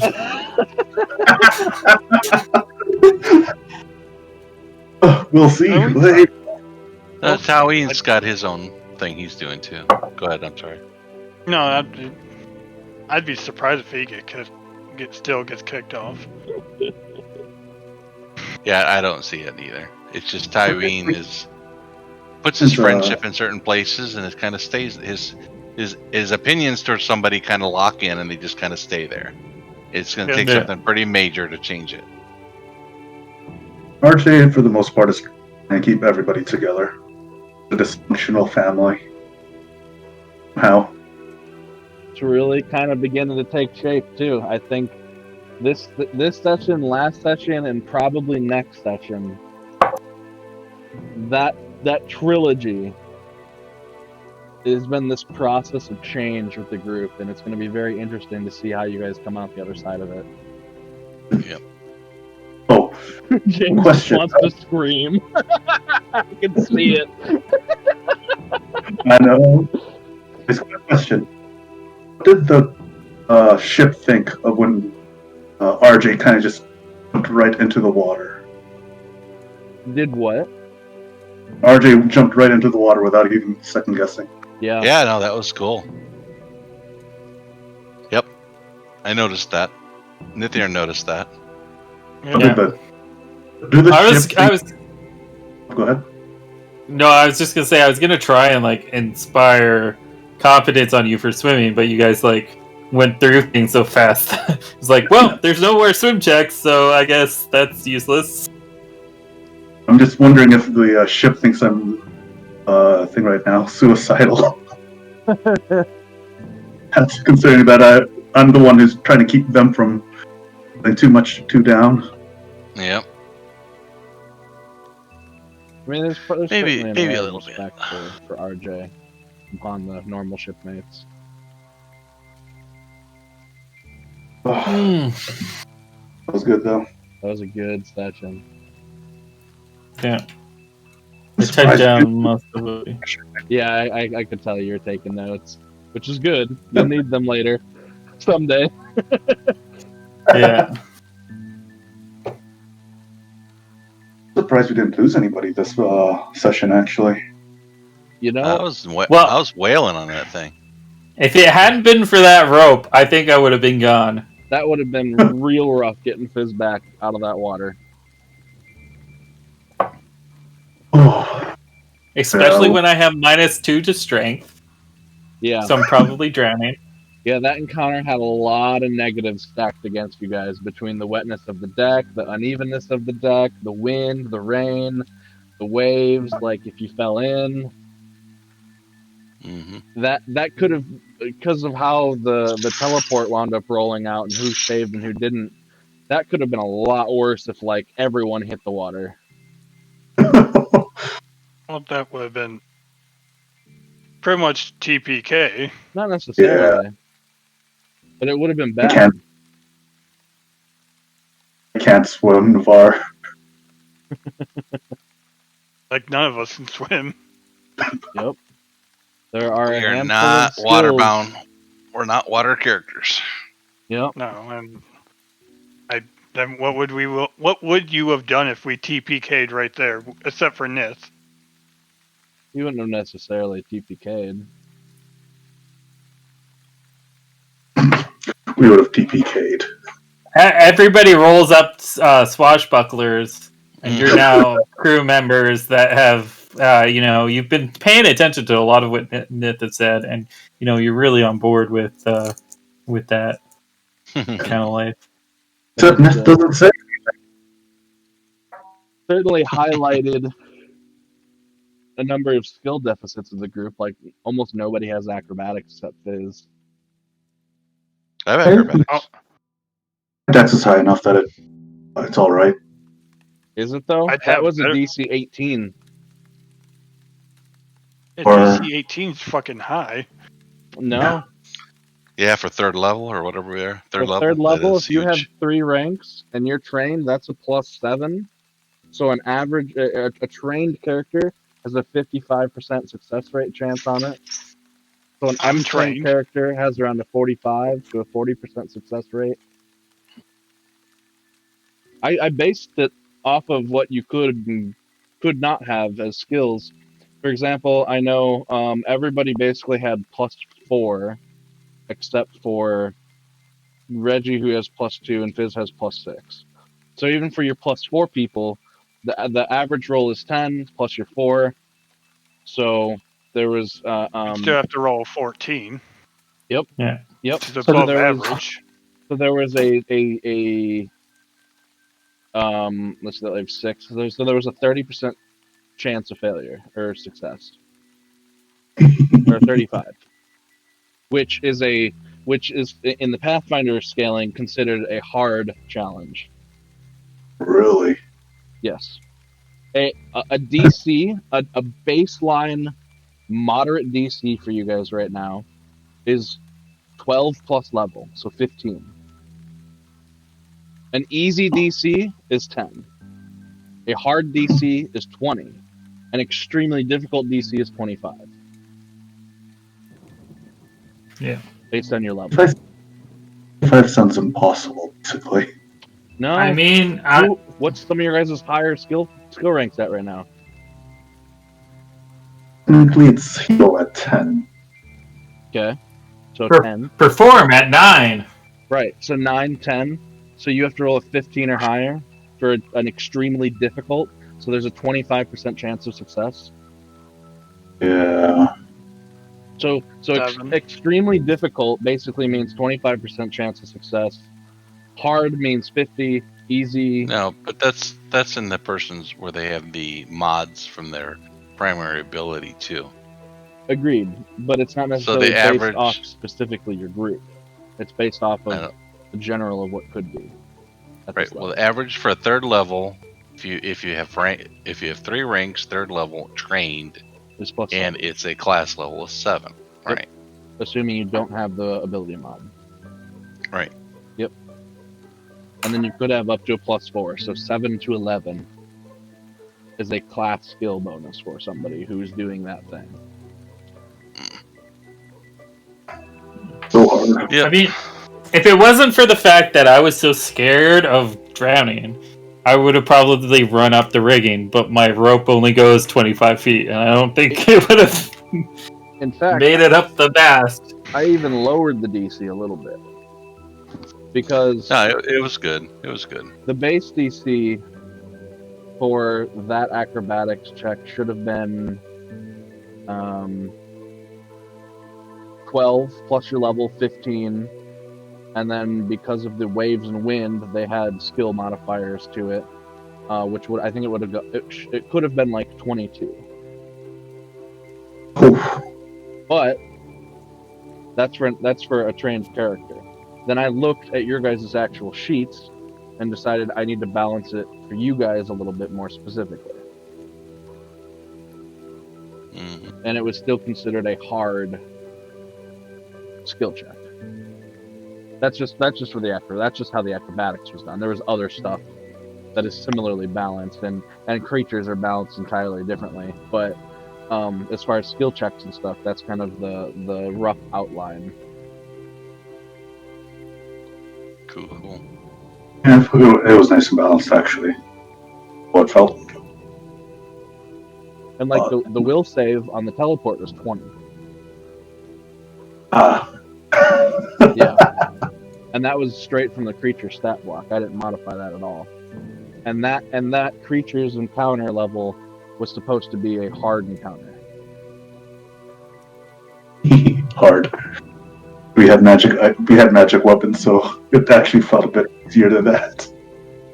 Yeah. I mean, if I hadn't like if you guys hadn't come upstairs, I would have been probably like dead.